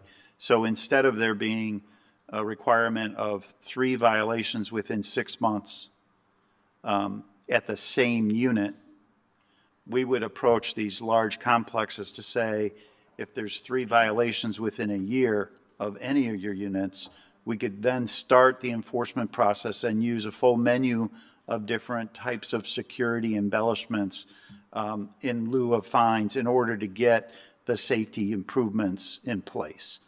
Okay. And so that was more of an incremental approach and would apply more to places where there are real problems as opposed to many places where there admittedly are not significant safety problems. You have in front of you the exhibit we put together about calls for service, and so I just wanted to bring something to bear that the chief pointed out. All these calls for service, if there's self-initiated calls for service, our law enforcement officers going there just proactively to do community policing type activities, those are included in here. And so the calls for service aren't necessarily all criminal activity. Some of them are self-initiated. Many of them are criminal activity, but the type of criminal activity that the Human Rights Act doesn't allow us to use for these types of sanctions. Anyway, thank you, Your Honor. Okay, thank you. Mr. Manager, anything? Nothing more. Okay. Thank you. Councilmember Euler? Thank you, Madam Chairwoman. I sympathize as a council member with Councilwoman Jackson's concerns here, and I think they are valid concerns with some of these complexes, and there needs to be some intervention by the city to help address them. But also, as a licensed property manager and being an owner of a property management company, the financial application of this is rather impractical.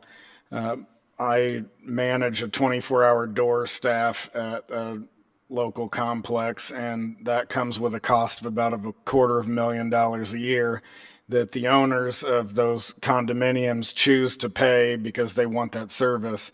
But in this case, you would be looking at a staggering amount more than that to not only have somebody at a front desk, but also two guards of some type on patrol, and that cost would be passed on to the tenants. So you'd end up in a situation where either the complex would have to shut down due to financial instability, or you'd have tenants that wouldn't be able to afford the rent to live there. So in either event, you end up further exacerbating the problem that we have with housing folks in our community. So while I think we have to, in some fashion, address the problem with these complexes, the financial implications of implementing this are not feasible to sustain. So it's not something that I would be able to support. Thank you. You're welcome. Councilmember Carmona? Thank you, Madam Mayor. One of my questions, actually first, thank you, Councilwoman Jackson. It's very obvious that you care about this very much. I do too. I think it's very important. However, one of my questions was about the cost.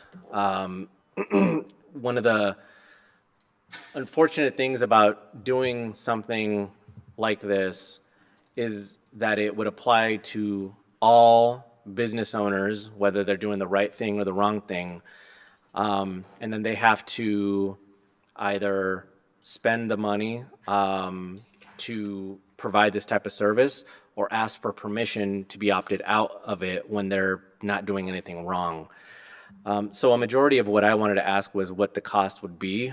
I don't need an exact amount, but have we, as a staff, the city, looked into what this would mean for individual complexes to apply this?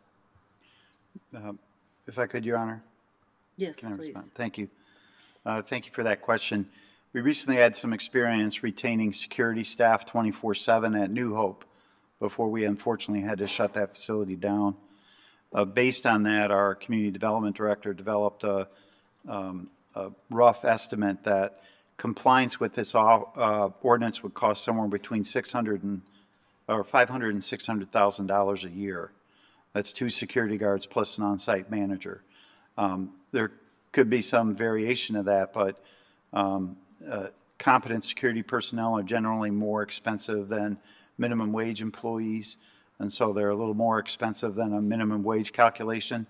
To do a 24/7 coverage, you generally need 4 full-time employees on an annual basis to cover sick and vacation and things like that. And so for a continuous process, it's roughly 8 full-time employees paid at a rate outside of the manager that would be competent security personnel, so it's quite expensive. Thank you. Thank you for that answer. Also, I wanted to ask you a follow-up question, which has to do with if we're applying this to all complexes with 50 rooms and above, and granting some waivers from the police chief, well, does that set the city up for potential liability in the future if something bad happens and maybe somebody says it's discrimination because, of one reason or another against their complex, and that it's not just because even though I think that these numbers are, they're bad. It's not good to have this many calls on certain units or on certain complexes, but it does paint a good picture of what we're dealing with. Do you foresee this type of ordinance causing the city to be liable for some lawsuits in the future? So I think it's unlikely that the city would find its way into liability for any sort of event or injury that would occur on a premises that's related to criminal activity. It is a very difficult because of the law in the state of Illinois and the immunities that municipalities have. I do think that the issue of whether our ordinance would be challenged is a potential liability situation because constitutional challenges bring with it significant expenses and the potential for outcomes that shift attorney's fees. For instance, when we settled that lawsuit on our nuisance ordinance, we paid some attorney's fees and had some exposure to liability. So there are some exposures there, and when municipalities regulate business entities like this en masse, they do get challenged. These ordinances get challenged quite often. Aurora just prevailed on a case where they were requiring background checks. And for the most part, their ordinance was successful, but another municipality recently had a challenge where they required inspections, but their process was a little clunky, and so they survived most of the initial challenge, but they're back in the court dealing with the fact that people were getting penalized if they didn't authorize the inspection. And so when we regulate in the rental environment, we're often challenged, and there's some potential liability there. Thank you. Thank you for that answer. Madam Mayor, I really appreciate all the work and effort that's gone into this. However, I think Councilman Euler has a valid point that if this is now required for an establishment to do this, that the costs always get passed along to the customer. And that has a lot of, I believe, unforeseen consequences that could make the issue potentially worse. And also, at the end of the day, too, I know that right now there's not a whole lot of options for people to relocate, and also that is a real burden on the people who live at these locations. But an ordinance like this or a direction like this could also potentially stifle the opportunity for more complexes to be built because they know that they're going to come with an additional cost arbitrarily to have 24-hour security after working hours. And I just don't know if it's the best direction to go in. I tend to think that going in the direction of the nuisance ordinance would be a better idea to hold those accountable who are actually creating all of these calls that are outside of, the norm, to start holding them accountable and finding them and making sure that they start to correct these issues without a rule that affects all of the establishments, including the ones that are actually doing things correctly. Thank you, Madam Mayor.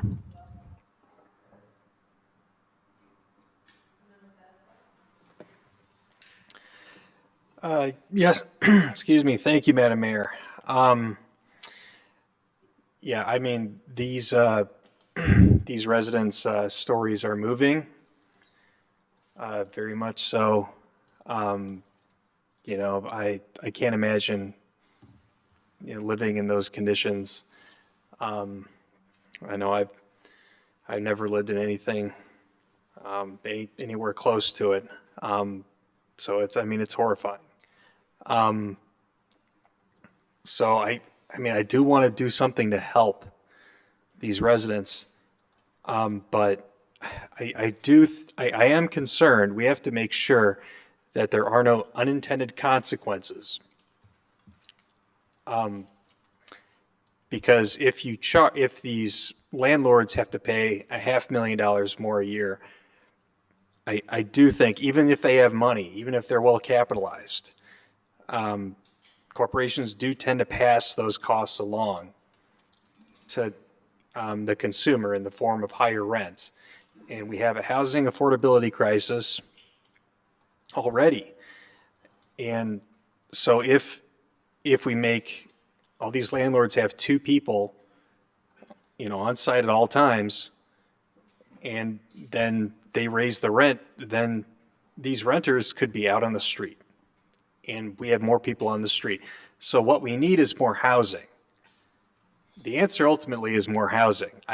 I think we should do tiny homes. I think, that's an idea that we've explored. I think we need to go further with it. But the answer is more housing stock because rent is already too high. I'm struggling to find a way that this ordinance doesn't raise the rent for these residents and make things even harder. If that could be explained to me, I'm definitely open to supporting this. I understand there's an exemption, but if you read the exemption, it says that it requires a plan that's equivalent to what the ordinance requires, and the ordinance requires 2 people on site at all times. I think it's hard to find something equivalent to that that's not also going to cost $500,000 or several $100,000, which corporations typically do. And I don't always agree, with Councilman Euler and Councilman Carmona on economics, but I think that I think they do have a point here. We don't want to inadvertently cause rent to be raised and exacerbate the housing affordability crisis. So again, I'm open to supporting this, but it needs to be done in a way that doesn't hurt the renters who we're trying to protect. Thank you, Madam Mayor. Thank you, Madam Mayor. First off, I would like to just say to those who shared their testimonies today that I'm sorry that you all are dealing with this. No one deserves to experience that. Everyone is deserving and worthy of feeling safe in their home. And so for that, I'm sorry. I appreciate your bravery and coming forth and sharing your story. And then even looking at the calls for service, this is the quantitative data, but we know there's so many stories out there that aren't being tracked. And there's complexes that I personally get calls from that aren't represented here. And so maybe those residents just aren't comfortable with calling the police department, maybe out of fear of retaliation and things of that nature, which I have heard from certain residents. To my colleague from the 1st District, thank you for you bringing this forward. Your heart obviously is in the right place with this. You have done your research. You have been pounding the pavement like the good journalist that you are prior to this life of politics. For me, and again, I know this is first reading, but some of the things that are coming to mind that I would like to see as this conversation continues to mature is we need to think about what is going to be the criteria that we are going to consider for the waiver. I know Corporation Counsel Hayes talked about that. I believe that needs to be very data-driven and as objective as possible. We need to consider a criteria for participation. So let's say if you're not on the list, but then you get so many police calls or calls for service, and that triggers you to now be enrolled in this security program or whatever, we call this. But I think there needs to be a strict criteria and a warning system. So, does a property owner get so many warnings and then they are forced to enroll in this and they have to adhere to the ordinance? And then is there a criteria for being released from this program? And I'm just calling it a program. I'm just kind of spitballing ideas right now. But because at the end of the day, what we want to demonstrate and show to our residents and also show to those who own property in Peoria that Peoria has a standard. And we expect that standard to be upheld. But if you're someone who has maybe fell below the standard, but then you start doing good, maybe you're able to be released from the initiative or the program. So those are some things that I'm thinking about. But in reality, this ordinance, again, like you said, Councilman Jackson, it isn't perfect. But it's treating the symptom, but not necessarily the cause. And really the cause is we have poor property managers and owners in the city of Peoria. And I know that our code enforcement and our police department are struggling because they only have so many mechanisms as well, too. So again, not knowing if this is maybe the right strategy, but we have to do something though, because also we talk about the cost as well, too. And I'm sympathetic to what my colleagues are saying, because I don't want us to implement an initiative and government is good about initiating great ideas and it gets passed on to the taxpayers. So we want to be very sensitive to that. But there also is a cost that when our police officers are responding to calls that really don't warrant their time. They could be responding to more serious things versus someone who is loitering in the laundry room, not being unempathetic to the laundry room situation. But Chief Dixon and his team have so many priorities that that's not a good use of their time, but yet we're paying for them to go over there and do that. So there's always going to be a cause and effect that we got to keep in mind. But again, I appreciate you bringing this forward. There's still a lot to go through with this. I still have some property owners in my council district that I need to talk to. So I'm not prepared to support this one way or the other, but just some comments that I have, and hopefully we got to do something. And I don't know if this is the something, but we've got to do something, because we have 20 people in here who have stories to share, but there's probably another 200 out there in our city right now experiencing the same thing that are wanting us to do something to make sure that they feel better in the safety of their home. Thank you, Madam Mayor. Thank you, Madam Mayor. Wow, where do I want to start? Let me start with saying I think we have more of a poor landlord problem in the city. These are apartment complexes, but we hear it often from, people living in, a flat house, a duplex, a one-unit home, a fourplex. I was just at one last week, and they're really struggling with the structure, right? And so I think we need some type of registry where if you're on this Better Business Bureau of Landlords, people can look it up and see if this is a credible place to stay. Do you always have that option? Not always, depending on your circumstances. I think we have to look a little bit deeper at the data, particularly as it relates to the statistics regarding police calls. This actually tells us nothing. This tells us nothing. This tells us that, for example, the top one, there were over 3,700 calls, but we don't know what kind of calls. Was that a parking violator? Was that an abandoned vehicle? Was it a stolen vehicle? Was it a burglary? That doesn't tell us anything. And if we're asking for our officers to increase patrol, well, Chief just said, many of these are police initiated. So all of that is included.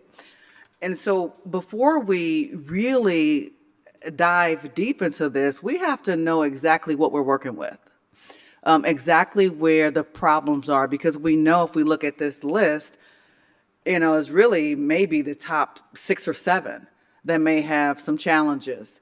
The others, over a 2-3 year period, those numbers aren't bad if we don't know what they are, because how do we know that those aren't parking violators? We just don't know. But we need to know what kind of call it was first. We need to know when those calls took place, because, for example, if this was a nuisance property or a problematic property, were most of those calls in 2023? Let's say 600 calls were in 2023. Well, 300 were in 2024, and in 2025 there were 50, because they've had some improvements. So I think we have to first start with information that's really going to give us a clear lens on what direction we need to go in. Secondly, as a city, we have to hold our landlords, our property owners accountable for the work. Sometimes this is just a matter of calling out Orkin, to come and spray the property and making life easier for people.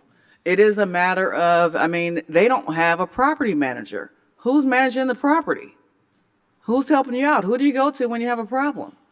800 number with recording. So, this is mismanagement. I am certainly in favor of, trying to do what we can to make folks' lives safer, especially when you're inside of your apartment and people are coming in eating your food. Like, what are we doing? Like, this is bizarre. Again, we have to do something, but we have to start with accurate information. This is not accurate information. It's just not. I appreciate the work that's gone into this, and I believe we need to do something, but we have to really figure out, if we don't get the landlords in order, what are we doing? It's just going to be this revolving door of tenants moving, and the problem is still there, not resolved. Again, I appreciate all the effort that's been put in here, but for me, I need more information to be able to really figure out what we can do to make a change. And I also am very, very sorry that you all are going through this, not just the people that are sitting in here, but the people that call me every day that have structural problems, that have, they're next to what looks like a wilderness because the neighbor isn't cutting their grass. There's so many problems that we need to address, but I think it starts with the landlords. Thank you, Madam Mayor. Thank you, Madam Mayor. And first of all, let me also repeat what some of my colleagues have said, how much we sympathize with the situation many of you find yourselves in. I could not imagine having a family member live in those conditions, and none of you deserve that. So let me say that first and foremost. And let me continue by saying that I think this is very problematic of our whole safe and affordable housing situation that Peoria is facing and the country is facing. With the federal government making the cuts that they did and changing the standards just affected so many things, losing New Hope apartments and 70 people needing to be rehoused. And we can't overlook the implications that the camping ordinance has had on this either. And I see our friend Heather from Lula back in the audience, and the work that Lula continues to do for those who are literally on the street. And I think we need to make that commitment. We're not going to exasperate that problem. I think that when you look at the way this ordinance is structured, it's going at it backwards. It's lumping everybody, as Councilman Carmona said, into the pool of bad, problematic property owners. So 32 properties on this list with 24/7 security, on-site management, using the numbers that Corporation Council offered. If we go conservatively at 500,000, we're talking about a $16 million hit to the housing community in Peoria. I think we could all find ways to use that $16 million to alleviate some of the challenges that the community faces at large, and that's probably not the best way to do it. Could we flip the lens and perhaps use Corporation Council's suggestion with changing the way the nuisance ordinance is structured so that those properties with 3 violations get the hammer on them, rather than the people at the bottom of the list that have 1 call a year? Because even those who have 1 call a year, they're going to have to opt out. So that means they're going to be hit with this requirement, and they'll have to prove that they're doing the right thing, which seems totally against the way we want to be seen as a city. If even Councilwoman Jackson, you mentioned that most of them are doing a good job. So I would suggest that if most are doing a good job, we don't want to punish all of them. Let's go back to the drawing board here. And I'm not going to be able to support this. And I think I'll even vote against the first reading, because I want to go back to staff and have them look at the nuisance ordinance. Let's structure this in such a way that we won't have liability from the groups that have sued us in the past. Let's make it so that we focus on the problems and not the ones who are doing it right. Let's not forget, we have 12 code enforcement officers, I think 12 is the most recent number, who are doing a yeoman's job patrolling and watching out for things. maybe this is something that if we have a lot of code issues, I hate to say this as we head into budget, but maybe we need more code enforcement officers out there to have those boots on the street. So I will not be supporting this, and I would really like to see the proposal that staff had that was rejected by the council member about the changes to the nuisance ordinance, and I think that would be a good place to start rather than starting with the sledgehammer here where we're going to be impeding so many businesses that are actually doing it right. So, thank you, Madam Mayor.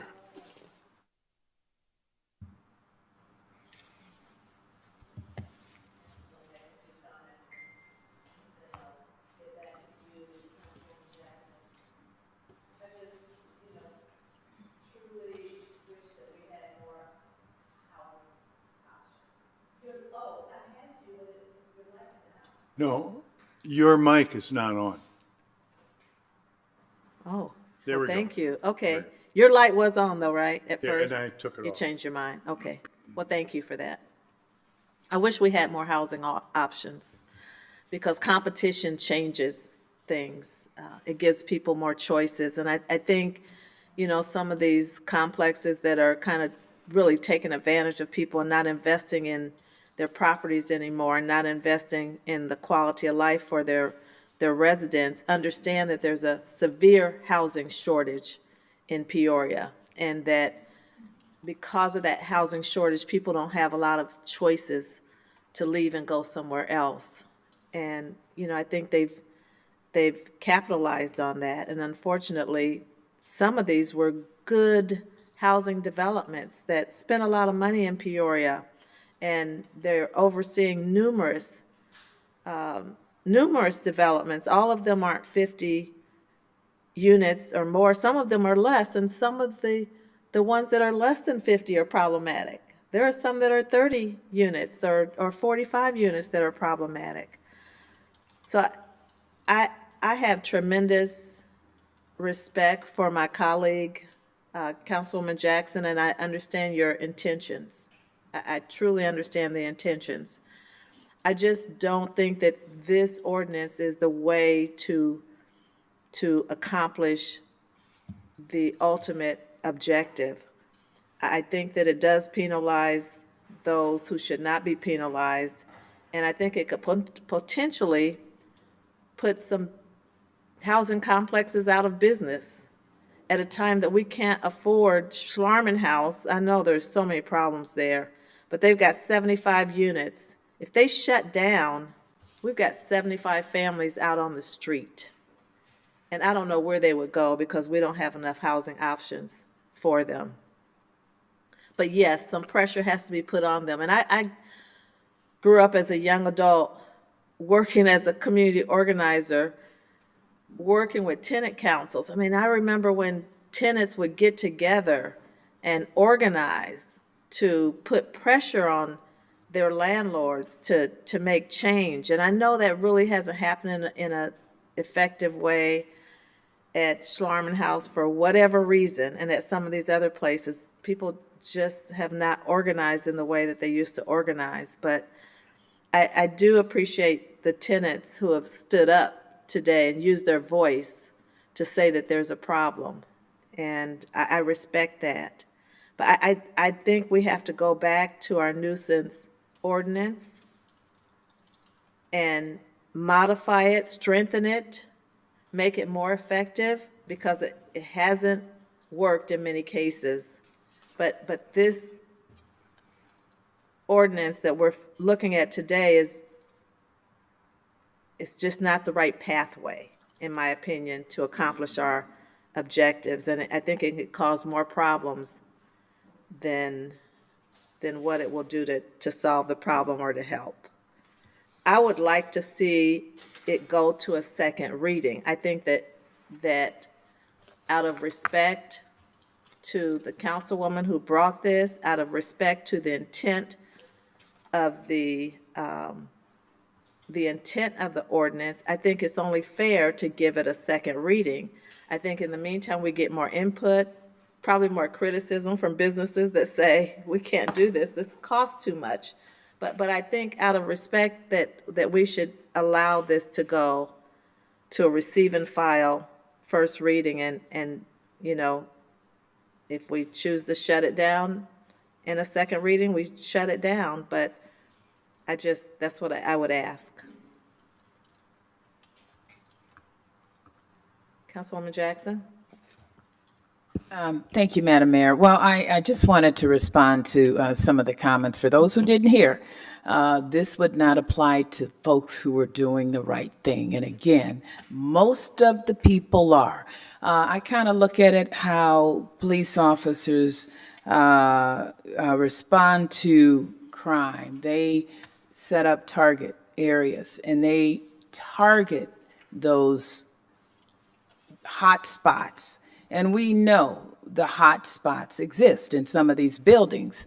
And most of these facilities are owned by corporations that are benefiting from millions of dollars in tax credits, and they're also benefiting from millions of dollars in federal subsidies. And whether this goes or not, rent tends to go up every single year, as it does. And it's going to go up next year, and these folks are still going to be dealing with these issues. And my case in point, Greenwood Villages, Greenwood Estates, another example of problematic owners. I met with them. They were in town 2 years ago, Edgemark, with the promise that they were going to do good. And at that time, they had not owned Greenwood Estates for a very long time. They were here to talk about how they were going to make good on meeting code enforcement requirements and everything else that they had not been doing at that time. They also mentioned to me, we're interested in building another low-income facility in the 1st District at that time. And so I proceeded to share my concerns about everything regarding safety and code enforcement and things of that nature. And today, 2 years later, they have not made good on any of the promises that, well, most of them that they were here to talk about 2 years ago. Yet they talk about wanting to build more sites.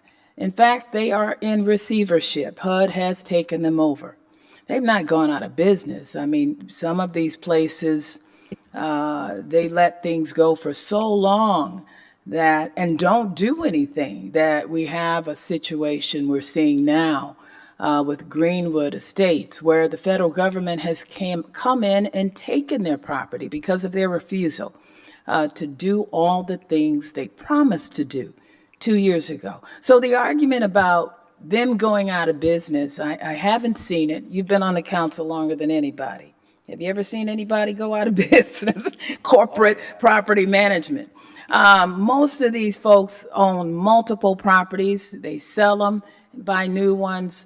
But Greenwood Estates Village, currently, they were here 2 years ago, Edgemark, with the promise to do better. And today, they are under federal government receivership, and still, without having made those improvements, are getting upwards of $100,000 in federal subsidies a month, and with no security.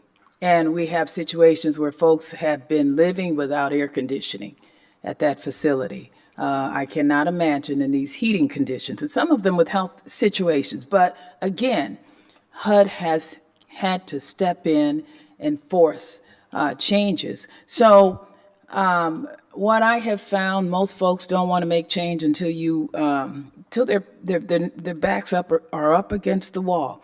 I'm not suggesting that this is a perfect ordinance, but I am concerned about safety. I'm concerned about code enforcement issues, and I'm appalled at some of the conditions we have allowed to persist in some of these buildings and let people live under them. I don't know what it's going to take before we do something. I certainly wouldn't want to see anybody well, we've heard about people being assaulted, but I think public safety is being severely compromised. And I'm not talking about at condominiums.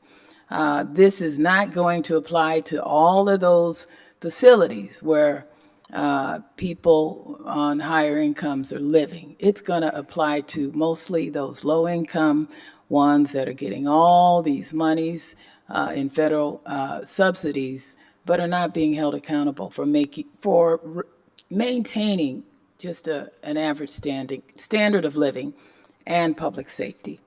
Thank you, Madam Mayor. You're welcome. Councilmember Regenbach? Thank you, Madam Mayor. Well, I said I was going to oppose the first reading, but at your request and out of respect for my colleague, even though I vehemently disagree, I will support the first reading.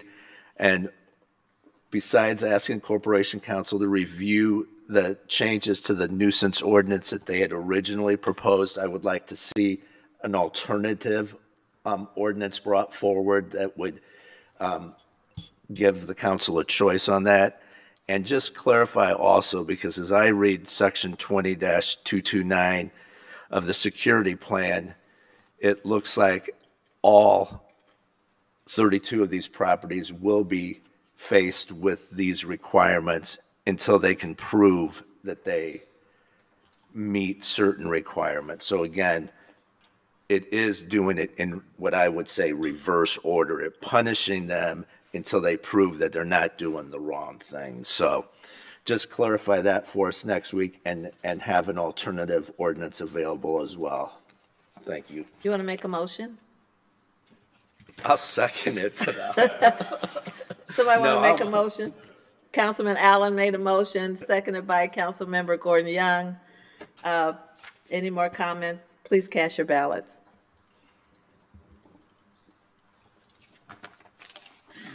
Motion passes with 2 nays, Euler and Carmona. I still don't like it, but I respect you.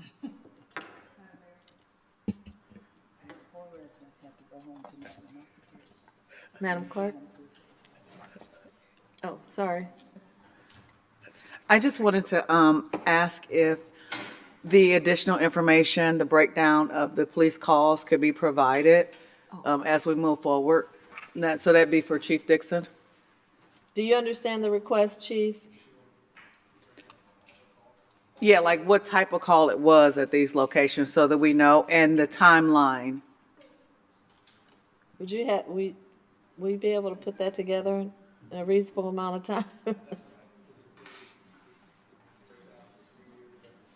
It's over 3 years. Do you want it just broken down by year? Yeah, so for 2023, for example, how many calls occurred that year and what types of calls were they? So that we know if it was. They were crime or? Yeah, was it property crime? Was it a violent crime?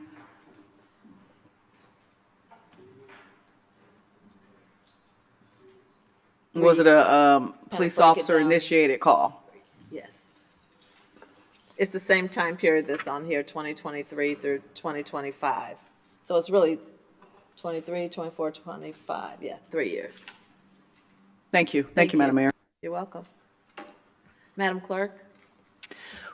We are at presentations. 26-198 is a communication from the City Manager and Finance Director Comptroller with a request to receive and file the 2025 Annual Comprehensive Financial Report audited by Clifton Larson Allen. Mr. Manager? Thank you, Madam Mayor. On your desks, you have copies of the comprehensive annual financial report, as well as several other documents. And we do have with us Brian Matias from Clifton Larson Allen, who was the lead auditor on our audit. And I'm going to turn the floor over to Mr. Matias, and he'll walk through all the items that are there and also a little presentation here for you this evening. Okay, thank you. Hello, Mayor Ali and members of City Council. My name is Brian Mattis. I am here to present the 2025 audit results of the city.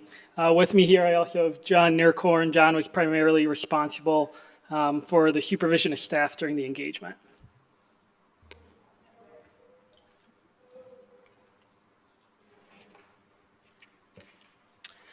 On the screen here in front of me are the 4 different audit deliverables that we issued as part of our audit. I'll be touching on each of these in a little bit more detail in the following slides. First, the meat and potatoes of the audit. I guess if you're looking at your audit deliverables, the big one that's probably 250 pages is the annual comprehensive financial report of the city, also known as ACFR. It represents the financial statements of the city for 2025. I'm happy to report that we issued clean, unmodified opinions over all of the opinion units. Those opinions can be found on page 1 of the independent auditor's report within the ACFR. I would also like to highlight on page 5, you can find the management discussion and analysis, or MD&A. In the ACFR, the MD&A offers a good synopsis or summary of the 2025 financial happenings, activity balances of the city. On the topic of financial reporting, we also did report, similar to previous years, a financial statement finding related to material audit adjustments that we proposed as part of the audit. And the next deliverable that we issued would be the single audit report. Yeah, there we go. Would be the single audit report. We did issue unmodified clean opinions over the 4 major programs that we tested as part of the single audit. Just to back up a bit, the single audit relates to federal grant compliance and our testing of the internal controls over that compliance. So we tested 4 major programs. There were two major programs in which we noted federal award findings. Both of those were related to the compliance requirement of reporting. They were specific to the COPS Tech Grant and the Economic Development Cluster. And then lastly, we are required by auditing standards to also issue a governance letter. It is a chance for us to communicate in writing noteworthy items of the audit to City Council.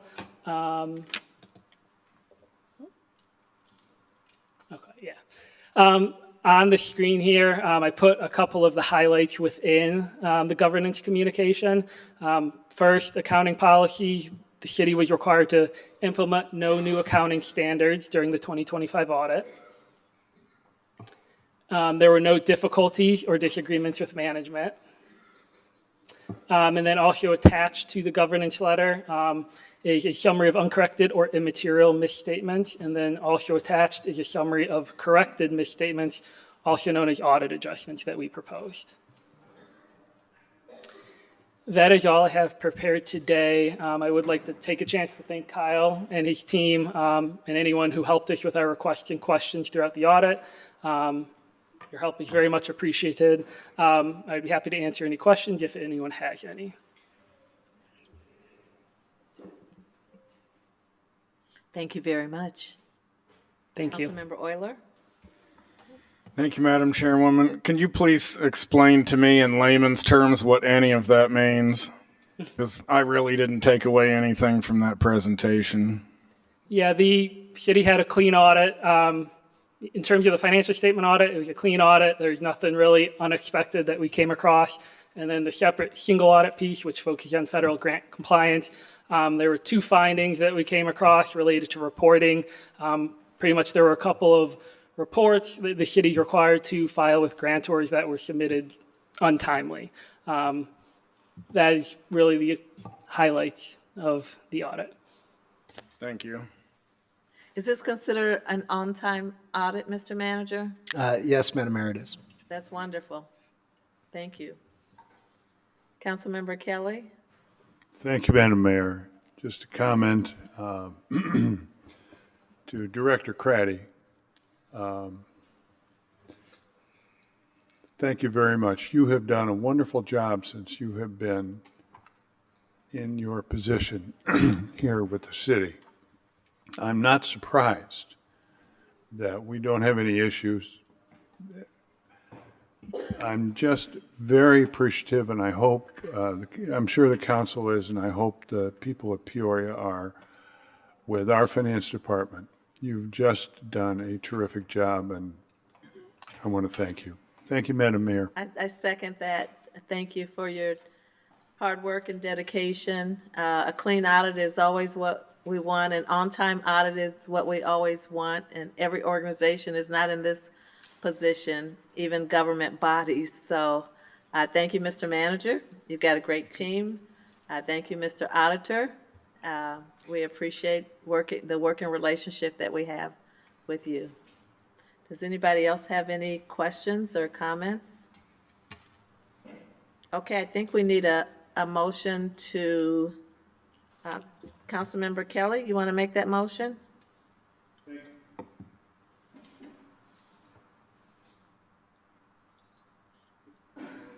There you go. Thank you, Madam Mayor. Yes, I would, thank you. And I move to receive and file this report, the audit and its associated documents. Okay. Seconded by Councilmember Gordon Young. Any other comments? Please cast your ballots.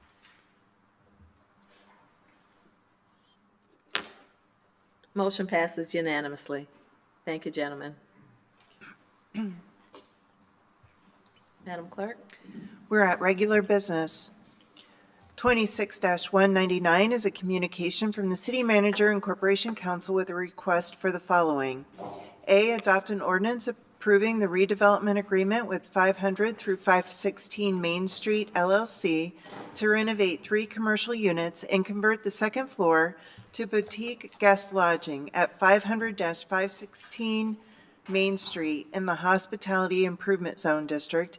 And B, approve the purchase agreement of the parking lot at Hamilton and Madison between the City of Peoria and 500 through 516 Main Street LLC.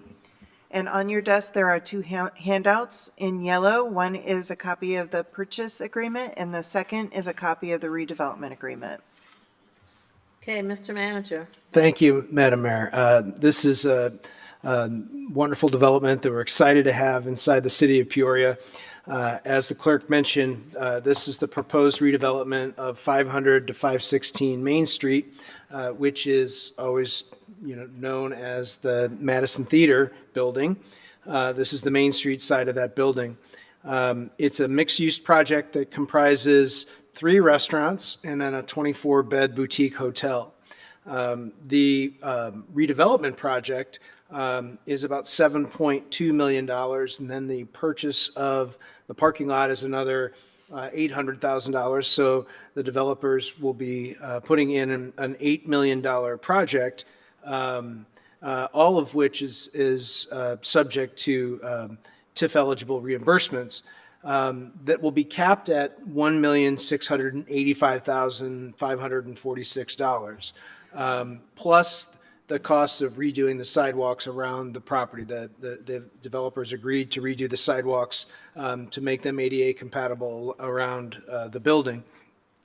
There will be some reimbursements out of the business development district. The hospitality improvement zone, TIF, has a business development district in place.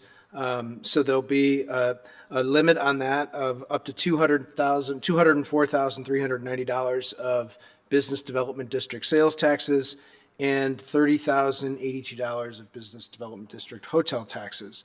So all the reimbursements only total about 21% of the total investment. So, again, this is a very reasonable reimbursement rate that's very consistent with other developments that we've done throughout the city. The TIF reimbursement on property taxes are estimated to be about 83% of the increment that will be generated. As I mentioned, the second portion of the agreement includes the purchase of the parking lot that is immediately adjacent to the Madison Theater, that is bounded by Hamilton and Madison streets. We currently have a lease with IDOT on that property that runs through June 30th of 2027. So the proposed agreement that you have in front of you doesn't contemplate closing on the property until that lease expires. We will still work with the developer to ensure that they have the space for construction vehicles to park in the parking lot, to have that access. And the developers actually stated that they would be willing to make improvements to the lot ahead of time as the project goes forward. So With that, the developers are here. We do have Jeff Gablehausen and Gerald Ritterbusch that are here, but I didn't know if maybe Councilman Carmona might Yeah, want I'm to say a gonna, few things. Right. I'll turn it over to Councilmember Carmona for that intro. Thank you, Madam Mayor. Mr. Manager, thank you so much for you and your staff, Corporation Council, for working so hard to get this to us today. I would like to, if possible, give the honor of the floor to Mr. Gablehausen and Mr. Ritterbusch. Absolutely.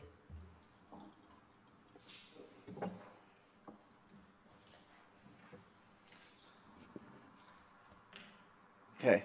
Good evening, Mayor, City Council members, City staff. Really is a pleasure to be here tonight. The gentleman I'm standing next to, Gerald Ritterbusch, and I got involved in this block in the Madison Theater undertaking many years ago. I mean, it seems like 5, 6, 7 years ago. And it was all about the Madison Theater.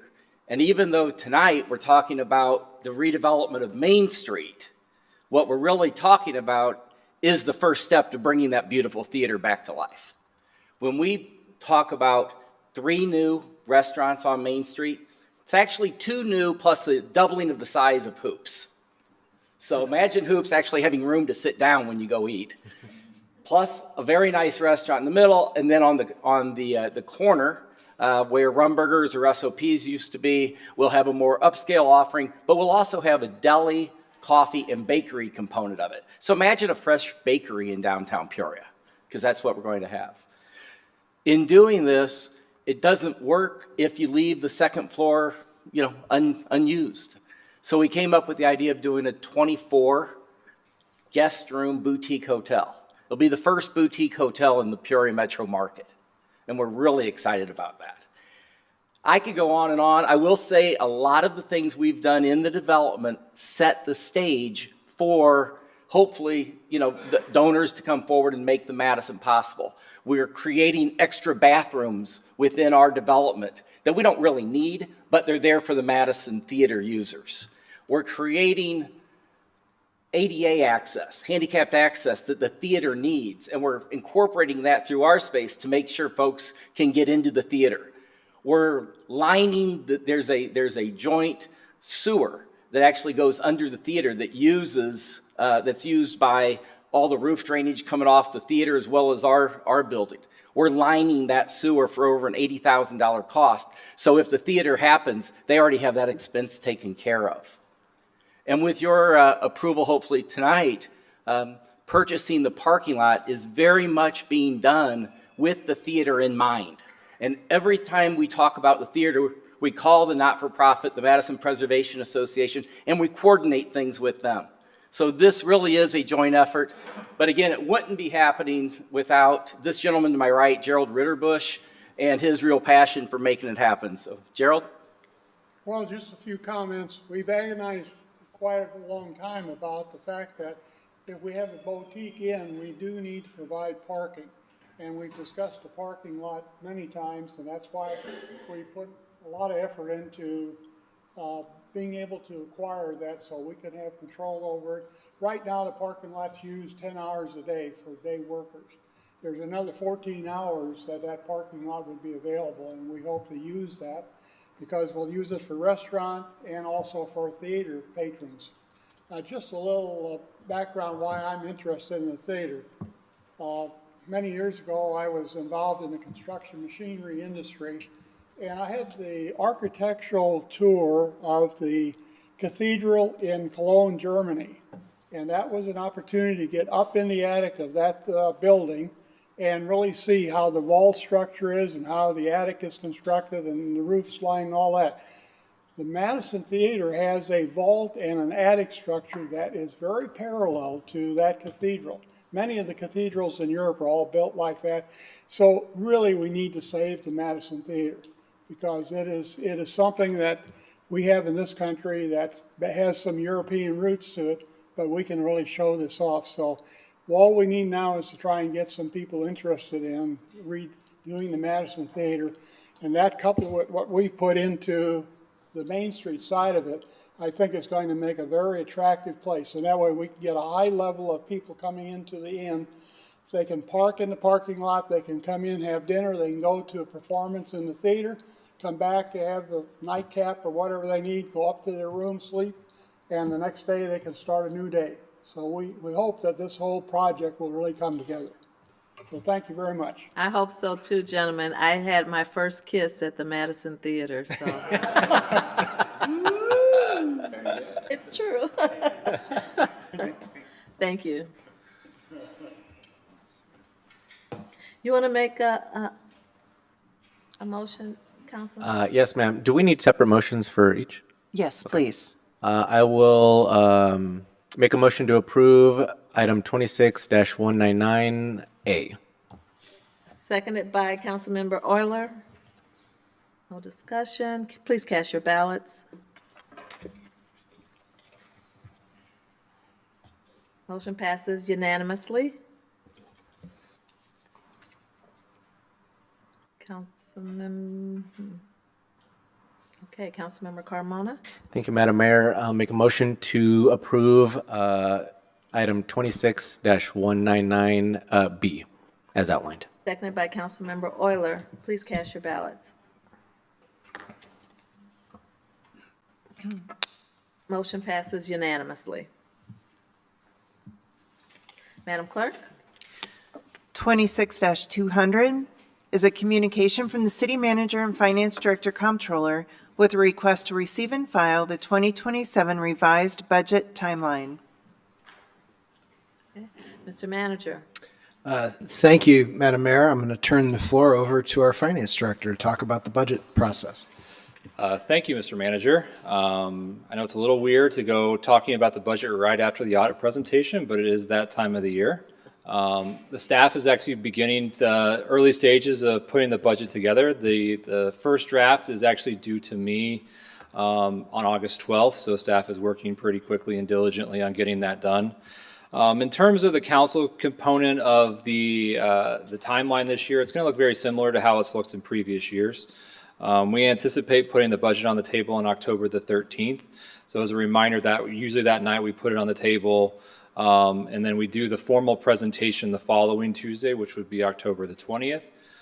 We would have continued discussions on October the 27th at the council meeting. The one change is we will not have a meeting on, I believe, on November the 3rd. The state passed a law that we cannot have a meeting on election night, so we will have to skip a week. So then we will have continued discussion on November 10th. What that does, pending any change from council on the schedule, that will push approval of the budget into December under the current schedule, but that's obviously something we can work through during the process. But that's kind of where we're headed. It's going to, like I said, very similar to what it's been in previous years, and I'm available if council has any questions. Thank you. Can I get a motion to receive and file? Moved by Councilmember Kelly, seconded by Councilmember Euler. Please cast your ballots. Motion passes unanimously. And Madam Clerk?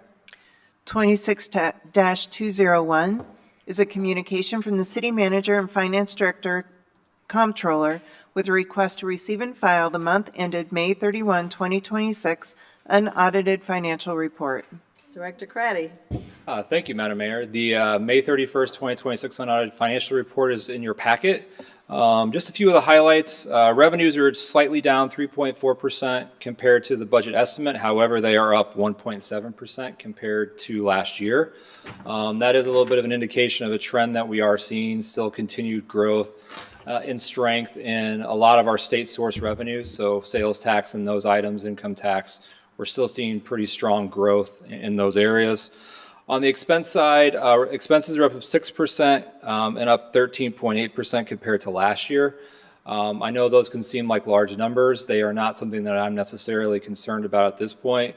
Looking at some of the areas where we're seeing that growth year over year, really what that comes down to is timing in areas, maybe, for example, the IS department. Some of our larger subscription-based software is coming due sooner than they were last year. And I will even say for the finance department, because we are up, while it is good that we got the audit done quicker, it also means we got invoices quicker. than we have in the past, so that's why we also are up compared to where we had estimated. So I still think we're in a very strong place. We're still on track to be within our budget, and I'm available if council has any questions. Sounds great. May I get a motion to receive and file? Moved by Councilmember Carmona, seconded by Councilmember Kelly. Please cast your ballots. Motion passes unanimously. Thank you, Director Craddy. Madam Clerk? If we do not have any unfinished business, we would be on to new business.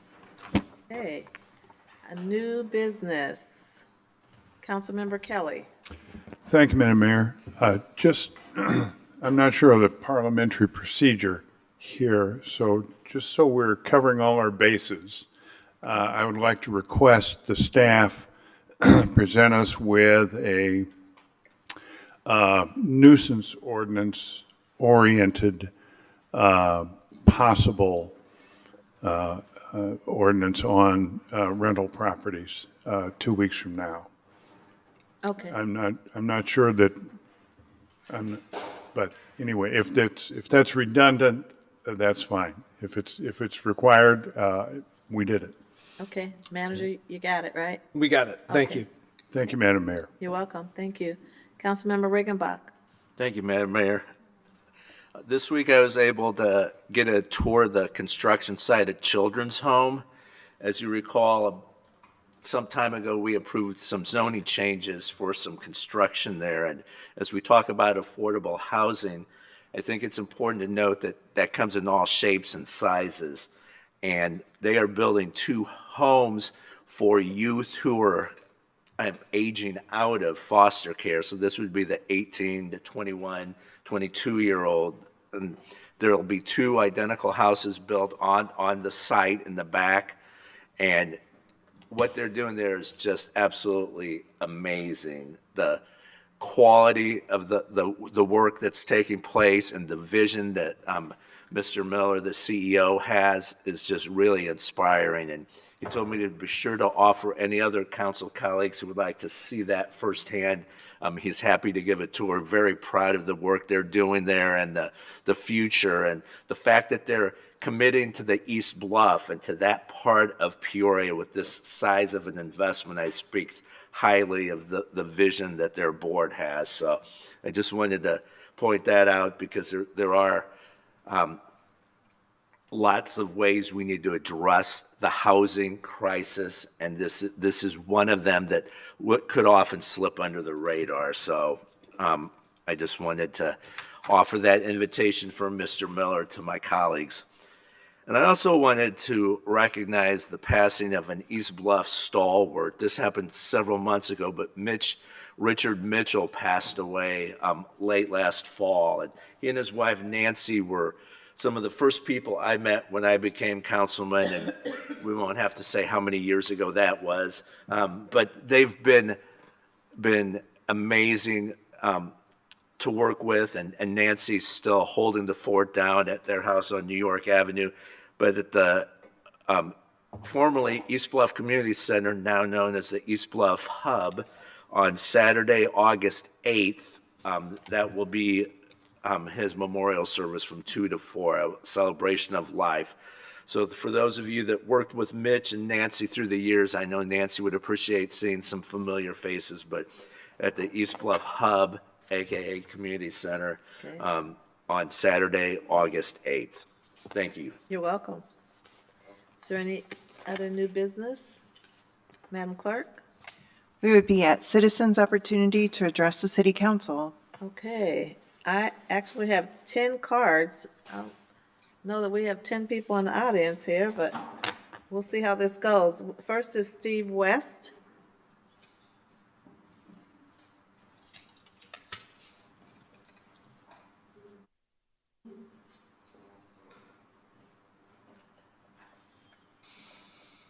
Thank you.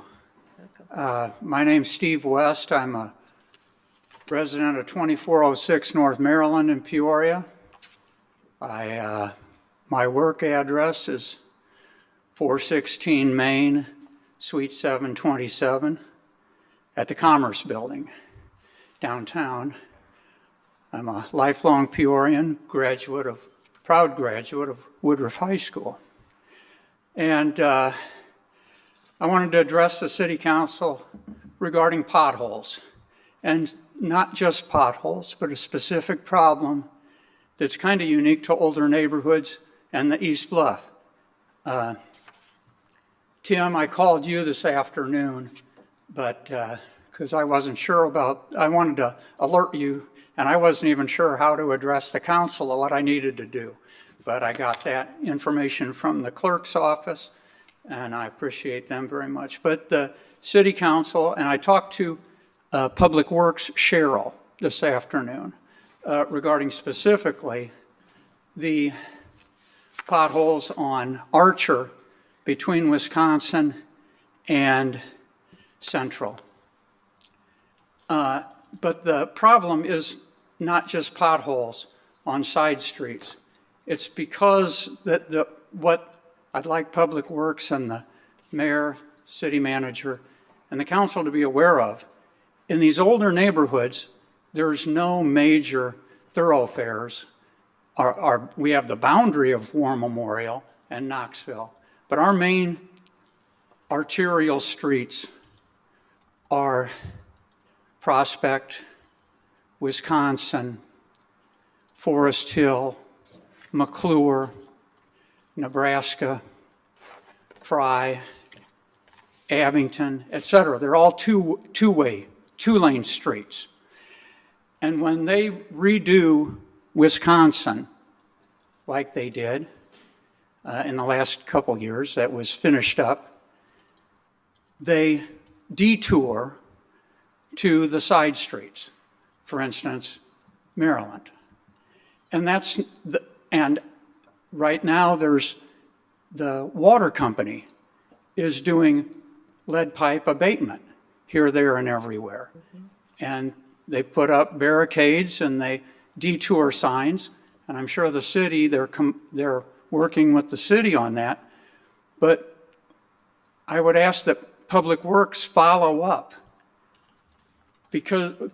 and fix the potholes on the side streets that's created by these detours, because that is an ongoing problem in the older neighborhoods that could easily be addressed, because you're going to know where you've done the detours for road construction or for water company, whatever. But so I'm not just complaining about the potholes, but the specific problem that that is created when detours go through these side streets that just cannot handle city buses for 6 months or whatever. They're not built for that, and they're not handling that kind of traffic normally.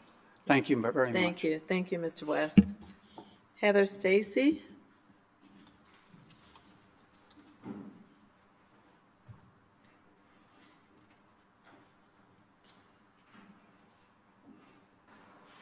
I wasn't expecting to be second.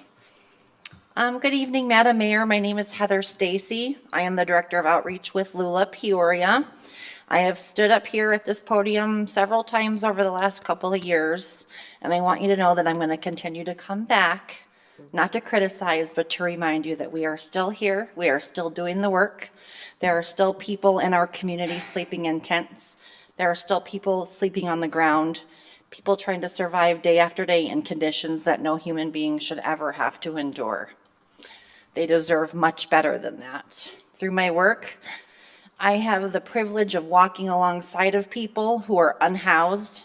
I see their struggles, but I also see their strength, their kindness, and their humanity. These are not just numbers or problems to solve. They are our neighbors, our friends, and people who deserve dignity, compassion, and real solutions.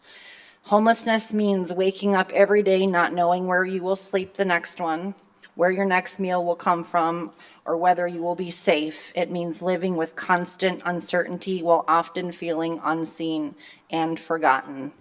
Many people who are unhoused already carry a deep sense of abandonment, and we are it seems like we are creating policies and ordinances telling people that where they cannot be without creating real solutions for where they can go. We risk making that feeling of abandonment even deeper.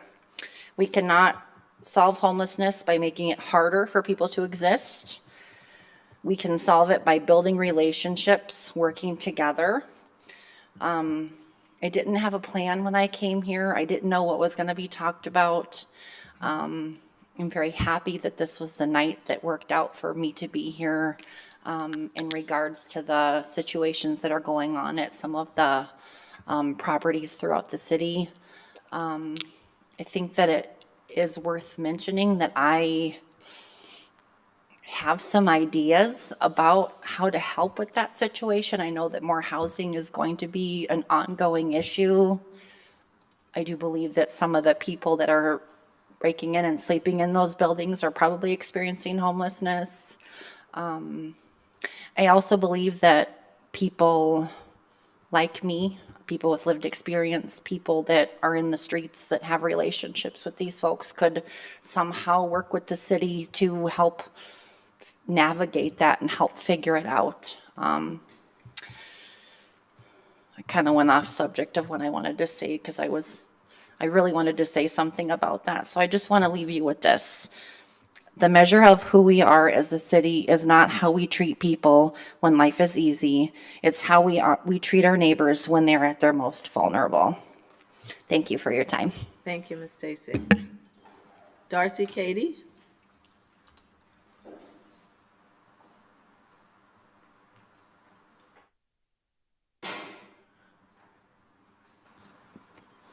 Good evening, City Council, Madam Mayor, Dr. Ali. So I came here with a plan tonight, but I wanted to just go ahead and scrap my speech, given what I've heard. I'm also a better speechwriter than I am speaking off the cuff, so bear with me here. I was so deeply moved to hear these personal testimonies and to see the parallel in which, and I'm grateful for this candid dialogue, but so many council members openly stated that they have not lived the lives in which most of their constituents have, nor will continue to do so. And that's okay, but I think we need to examine as a city what fair and equal representation looks like and why we continue to vote as people against our own interest. That's something I struggle to understand, and Madam Mayor, Dr. Ali, it's something you touched upon with what does organizing look like in this city and how it's changed throughout the years. And it's extraordinarily difficult for people who are facing extraordinary barriers just in their day-to-day lives to successfully, adequately organize, to advocate not only for themselves, but others in a group setting. And that's why we're seeing that total breakdown. I also don't see my time in front of me. Oh, it's up there. All right. So with that, I do hope that we give our community members grace, because the supermajority of people being impacted in Peoria with houselessness, with disenfranchisement, are people who cannot readily advocate for themselves, even though they may wish to and want to. And then when they do attempt to do so, I think they feel that their voices fall upon deaf ears. And I say this because of ordinances. Again, this was touched upon tonight. Ordinances that have been passed that effectively criminalize houselessness. We can't say that we care and then throw down boulders and say, nay, nay, suffer silently, but we don't really want to see it. Do you know that just 2 blocks away from where the boulders are by the interstate, there's another encampment? Did it fix anything? Did it truly help the people? You have to ask yourselves that.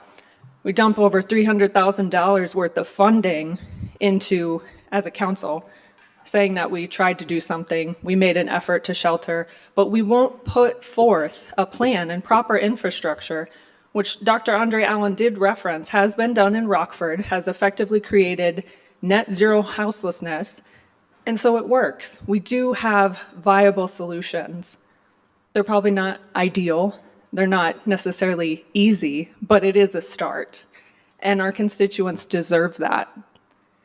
We talk about a lack of housing in our community and the rise of homelessness. And then we're surprised when people break into other people's dwellings just to eat. That was a mind-blowing story that we all heard tonight. And that's why there was no attempt at a destruction of property. I don't know if any of you caught on to that. This was someone merely trying to stay alive and nourish themselves in our own city. And I know that we have many incredible organizations doing the good work and all working separately. And I know this council loves to say, but I'd like a seat at the table too. And I'm the first one to say that you are the table, you have the seats. Bring your constituents in, ask for their foresight, ask for their knowledge, ask for their input, because we have so many remarkable, talented people who continue to leave this city because they do not feel that their voices are heard. They try to do good work and then they feel shut out and shut down rather than uplifted and empowered. So I thank you for those of you that put forth the good effort. We appreciate you. But all I can say is reach out, talk to a neighbor, talk to a friend, talk to a community constituent, and you might be surprised what you learn. Thank you. Thank you, Ms. Katie. Camilla Petroniak? Camilla?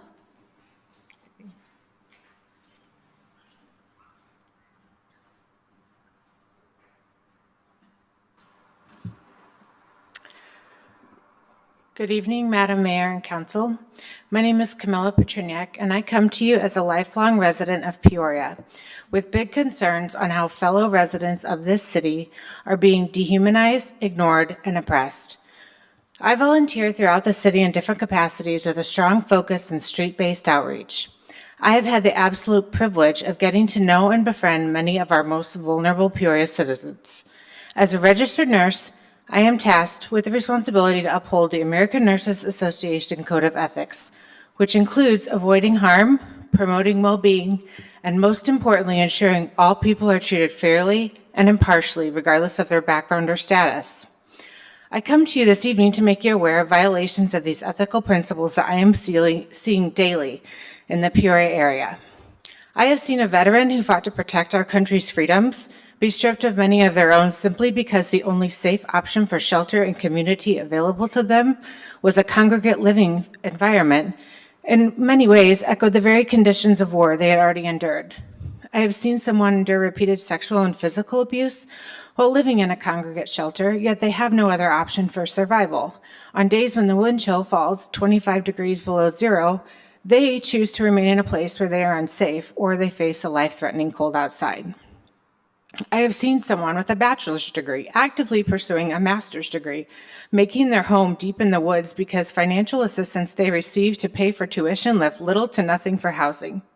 Despite doing everything right, continuing their education, working toward a better future, using all the resources, they were forced into homelessness. As many of you know, sleeping outdoors is now illegal in many places, and leaving them with this impossible reality. Pursue an education and risk breaking the law just to survive? Or do you continue to do everything within your power to build a better life? I have seen children age out of foster care and find that the only community that they have, among others, is living on the streets. Without stable support, many turn to substances not because they lack character, but as a way to numb their pain, trauma, and profound isolation that can accompany having nowhere else to belong. I have seen multiple friends not meet criteria for rehab for either having mental diagnoses or actually not using drugs enough. I have seen how being provided with basic human necessities, food, shelter, clean clothing, and safety can change a hospice diagnosis from less than a month to live to living for more than 6 months in an unhoused friend. I have seen infected wounds lead to amputations because friends in unbearable pain felt they had no choice but to abandon all medical care. Desperate for relief, some turn to substances, leaving us to wonder when their next breath might be their last. I have seen a friend achieve sobriety, work the steps, and do everything right, yet still struggle to find a job because they lack consistent access to a shower, clean clothes, and reliable transportation. Sometimes the greatest barrier to employment isn't motivation, it's the lack of basic human necessities. I have seen people who use IV drugs arrive in the emergency department in severe pain only to have their symptoms dismissed and their concerns labeled as drug seeking, which too often the stigma replaces assessment and leaves people without the compassionate, evidence-based care that I feel every patient deserves. I have seen friends stand on street corners hoping to make enough money to survive, knowing that if they don't collect enough, they might be forced to exchange sex just to meet their basic needs. I have seen people walk across the city with a propane heater strapped to their back because they can't risk it, leaving behind at their campsite because it might get cleared or stolen, and then they lose the one item helping them survive the winter. I see how exhausting it can be to navigate the resources that are meant to help. Which food pantry requires an ID? Which one serves your zip code? Do you have a zip code? I have friends who have spent more than 6 months on the city's housing waiting list with little communication or transparency. In the meantime, their entire paycheck is going towards a hotel room, leaving them dependent on community agencies for food, transportation, and basic necessities.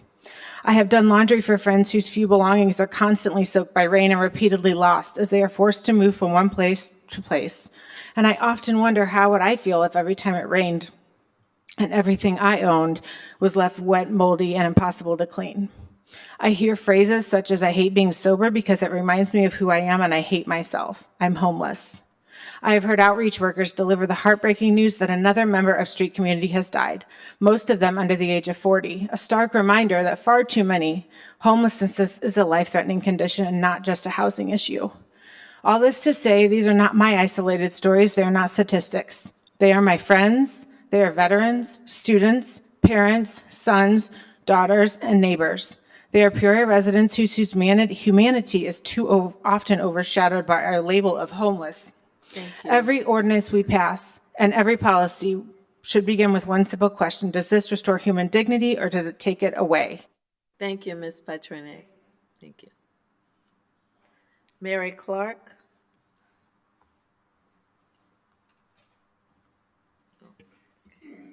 Kelly Martin. Obviously, I'm not Mary Clark. Mary Clark signed in for me because I was at work. I would like you all to oblige me. What is your name? 5 please? minutes. My name is D. Doc McClellan. I live at 1009 East Wilcox. I'd like to first off greet you all with words of my faith, Nam Myoho Renge Kyo. From that point, I would like to just take up 5 minutes of you all's time babbling.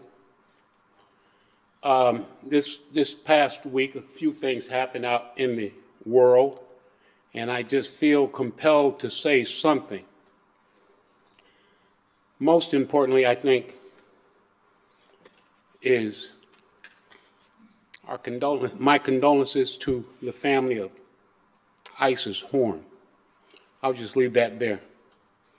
Beyond that, I'll say, I believe they found a gentleman in the freezer this week. What the hell is going on, Peoria? From there, I'm going to shout out. I'm going to arbitrarily shout out some names because even though I'm here tonight, as I sat here, I sat wishing that I was in your seat, Mayor, and that these people flanked me around the horseshoe so that my organization, WEPAC, the West Side Environmental Plan of Action Committee, after 30 years, could finally get some issues addressed that are facing the African American, I'm going to say YN community, as well as threatening to tear Peoria apart. They found somebody in the freezer this week. I'll go on. I'm babbling. Shout out to 309 Mike. Shout out to Shaka. Shout out to Shama. Shout out to DeMario. Shout out to Kerry Hayes. Shout out to War. Shout out to King Rob. Shout out to Valda. Shout out to Tink. Shout out to Frank Serpico. Shout out to Doug Shannon. Thank y'all. With those names, I shout those names out to indicate that basically 30 years of work, 30 years of funding, not-for-profit organizations, and 30 years later, we've got YNs tearing the place up. They found somebody in the freezer this week. The city needs to fund development for the creation of new not-for-profit organizations. You all gave up $638,000 to somebody that you've been giving money to, and I believe that the definition of insanity, well, I'll leave it right there. YNs have to go to prison before they can receive trades training around here. You all gave somebody $330,000 with a promise that by this year, at this time, they would be making $40,000 a year, those recipients of that training who had been released from prison. I don't see them out in the streets. Another thing, I don't see a bunch of people up on roofs this year. We should have YNs up on roofs this year, but nobody has been effective in training them. You all have funded several people. They said that they were going to provide training, business development. We've had a call out for a minority business directory. None of these things ever came true. The people that I associate with, some of which I mentioned on my shout out list, they're losing faith in you all. Actually, there's a call on the internet this week to replace all of you. I've got issues to pick with individual ones of you, some of those who could have supported African American men. But when asked in a solar panel job fair to discuss the issue with me, I was told that that was neither the time nor place. Somebody got found in a freezer this week in Peoria.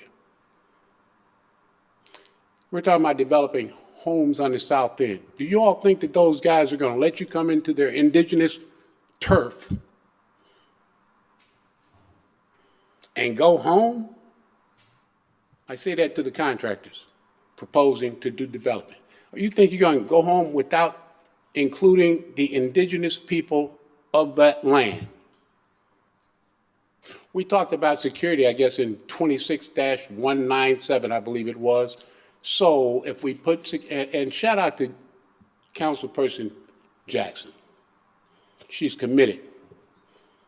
She's so committed that she would do what she had to do to support her constituents regardless of who got smashed. And it comes down to corporate money fouling the play. I got a bunch of other stuff. I'm running out of time. I'm going to use my last words to say, Chuck Greer for City Council. Kelly Martin.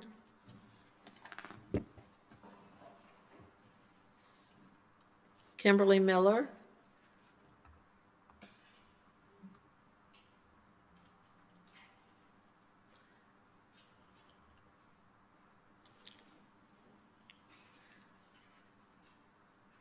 Melody Glowati. Helen Rise.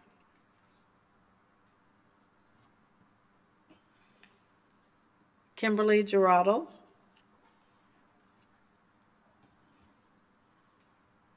Kathy McNeil.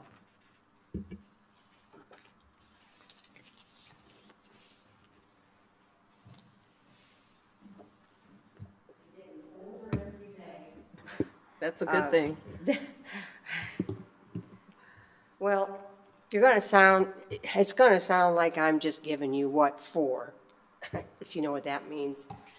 I just would like all of you to please just take the time considering each and every human being who has serious connections to my city. I'm a lifelong resident. Whether that resident is an owned home resident or is a rented person, a rental person, or a houseless person. Ask yourselves, am I keeping in mind all of these people when I make my decisions about my constituents, about my fellow man, about my fellow Peorian? And to please, please remember that there is a large population in this city who are not well off. They're not very well off at all. And so I know that Ms. Jackson, Councilperson Jackson, has set us up to gather tomorrow. Is it okay if at the Gateway Building at 6 o'clock, people who care about housing. And so I just want to invite you to come along and listen to her solutions that are, in particular.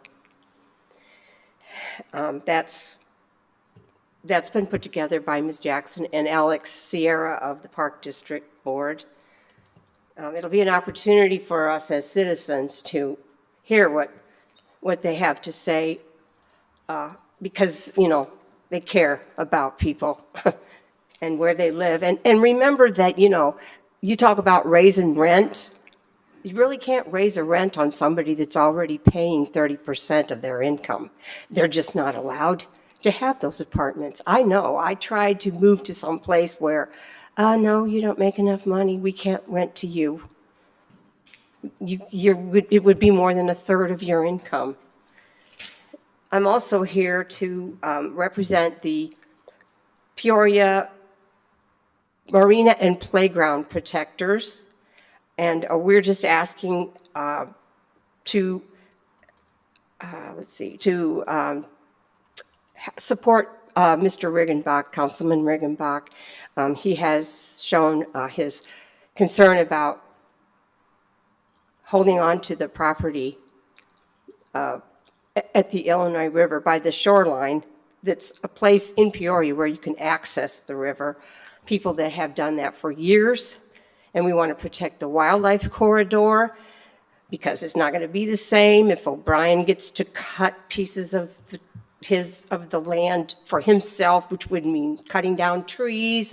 And we've already got some solutions about how we're going to be able to access that safely, because it's the floodplain. And you may have already heard that the building has been recognized as a historical landmark. Anyway, giving you what for, that's just, I didn't hear an attitude of people's safety over the cost. And sure, yeah, like I said, there's plenty of people here that live here that just are not doing well. You talk about houseless people. Yeah, that's bad. You know who's helping the houseless people?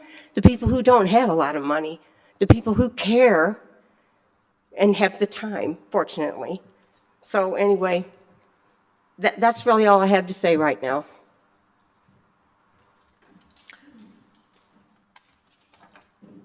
Madam Clerk, We are at an executive session. I would like to invite a motion to adjourn and to convene in closed session immediately following the adjournment of the City Council meeting pursuant to the Open Meetings Act 5 ILCS 122C11 to discuss pending litigation or probable or imminent litigation, and pursuant to the Open Meetings Act 5 ILCS 122C21 for approval of the body of closed session minutes. Moved by Councilmember Gordon Young, seconded by Councilmember Allen. Please cast your ballots. Thank you for your service.